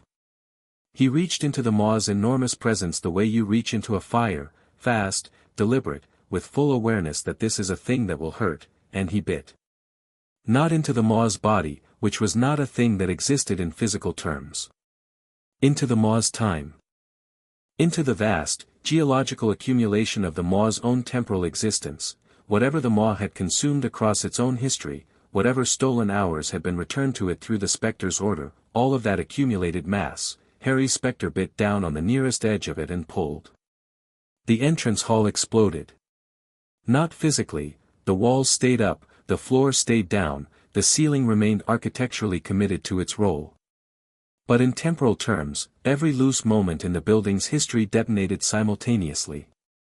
Harry saw, in a single overwhelming superposition, the entrance hall as it had been in 15 different decades, portraits that had been here and had been moved and had been here again, furniture arrangements across generations of potters, the hall empty, the hall full, a child he didn't recognize running through it on some afternoon 50 years past, James at 12 coming home from Hogwarts for the first time. He saw his father at 12, coming through this door. Then it all collapsed back into the present and Harry was on his knees on the stone floor.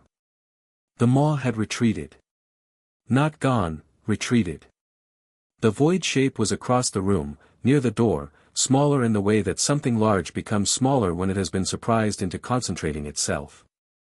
The cold had reduced by several degrees. The silence had broken, Harry could hear the river again, and the wind, and Sirius saying something that he couldn't process into words yet. Harry looked at his hands on the floor. They were shaking. Not from fear. From the expenditure. He'd eaten a piece of the Maw. A small piece. The nearest edge of the nearest accumulation, a fraction of a fraction of a fraction of what the Maw contained. But the Specter had it, had consumed it, had processed it in the second before Harry's knees hit the floor, and the fuel increase was, Harry could not currently find words for the fuel increase. It was very large. The Maw was very still across the room. Harry lifted his head and looked at it. The temporal communication came through the Specter. Not the same quality as before. The return and the mine were gone. What replaced them was, Harry translated it as best he could. Interesting, was the closest English equivalent. The quality of a very old, very large entity revising its model of something it had made. Yeah, Harry said aloud, his voice slightly unsteady. I thought so too. He got to his feet.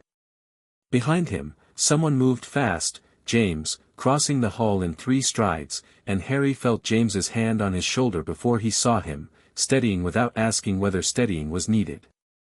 The Maw regarded this. Then it did something Harry had not expected. It opened, not physically, not the way a door opens, but in the temporal sense, it parted its attention the way you part a curtain, and through that gap Harry felt something flow. Not stolen time. Not consumed hours. Something the Maw was offering rather than imposing. Information. A vast, dense, incomprehensible rush of it, the whole history of the Specter order, what it was and what it had been across countless bonded individuals across centuries, the full understanding of what Harry was that he'd been trying to build piece by piece from old books and partial texts. Harry's nose bled again.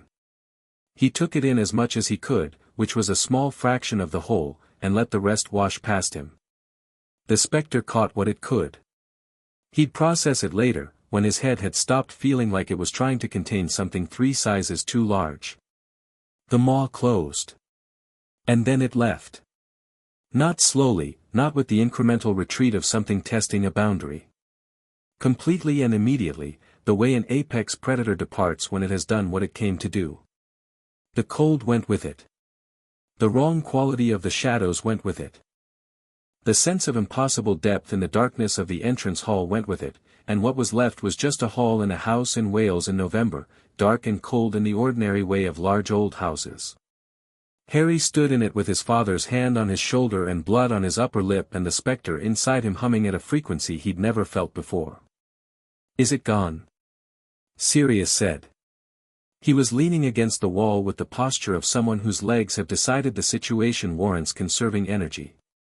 "Yes," Harry said. "What was that last part?" James said quietly. "The, whatever came through. It told me what I am," Harry said. "All of it. The full picture." "And?" James said. Harry was quiet for a moment.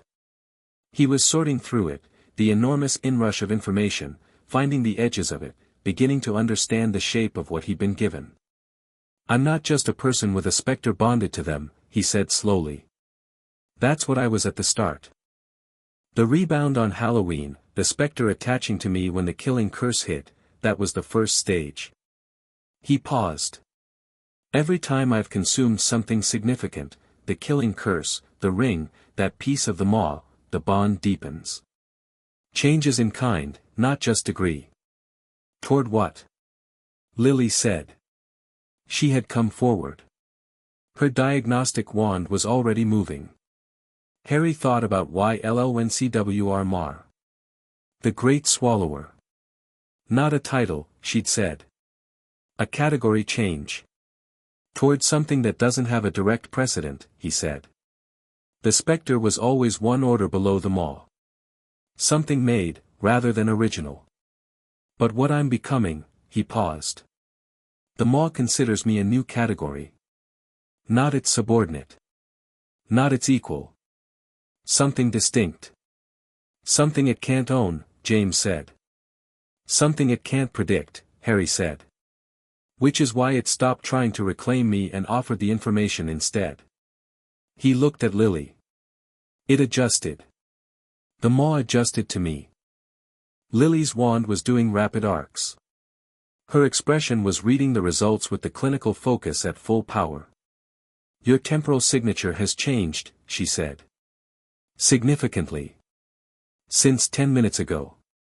She made notes with the automatic speed of someone keeping up with information arriving faster than writing can accommodate.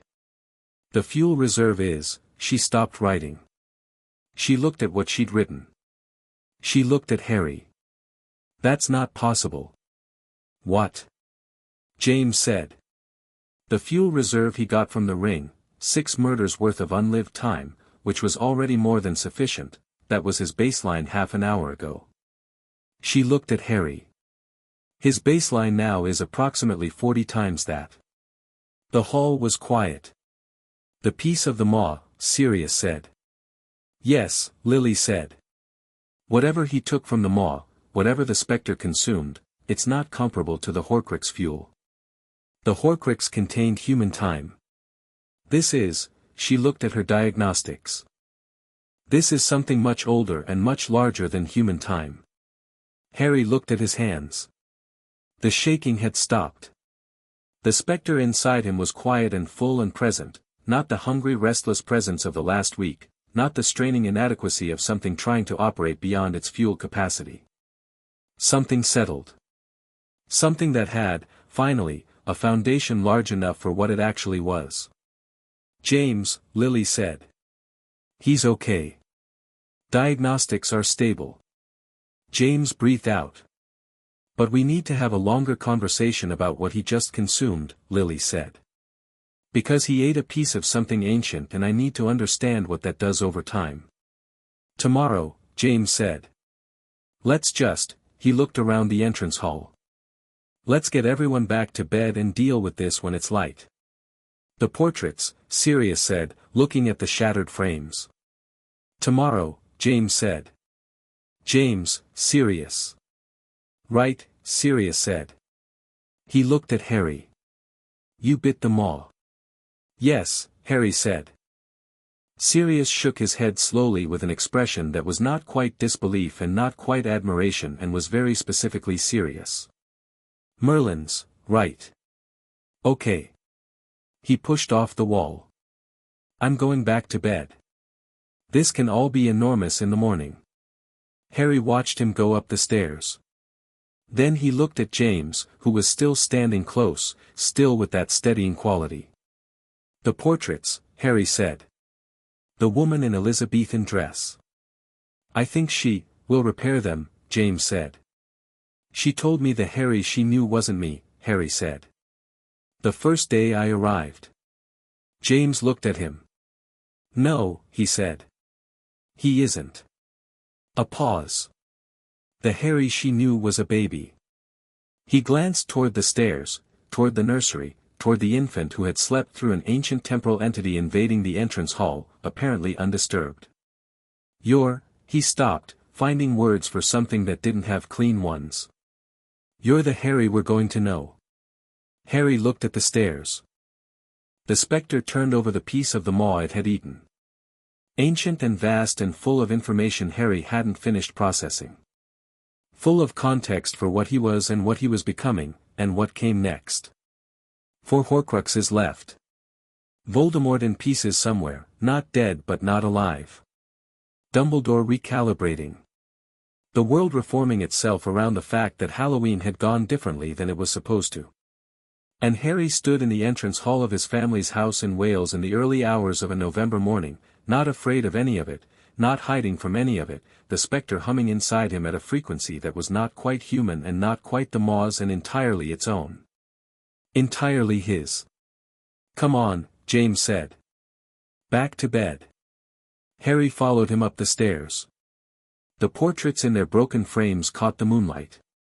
The one with the Elizabethan woman's frame was empty, she'd gone visiting, probably, the way portraits did when their own frames were damaged. She'd be back. Harry went to bed. He slept without dreaming, which was new, and good.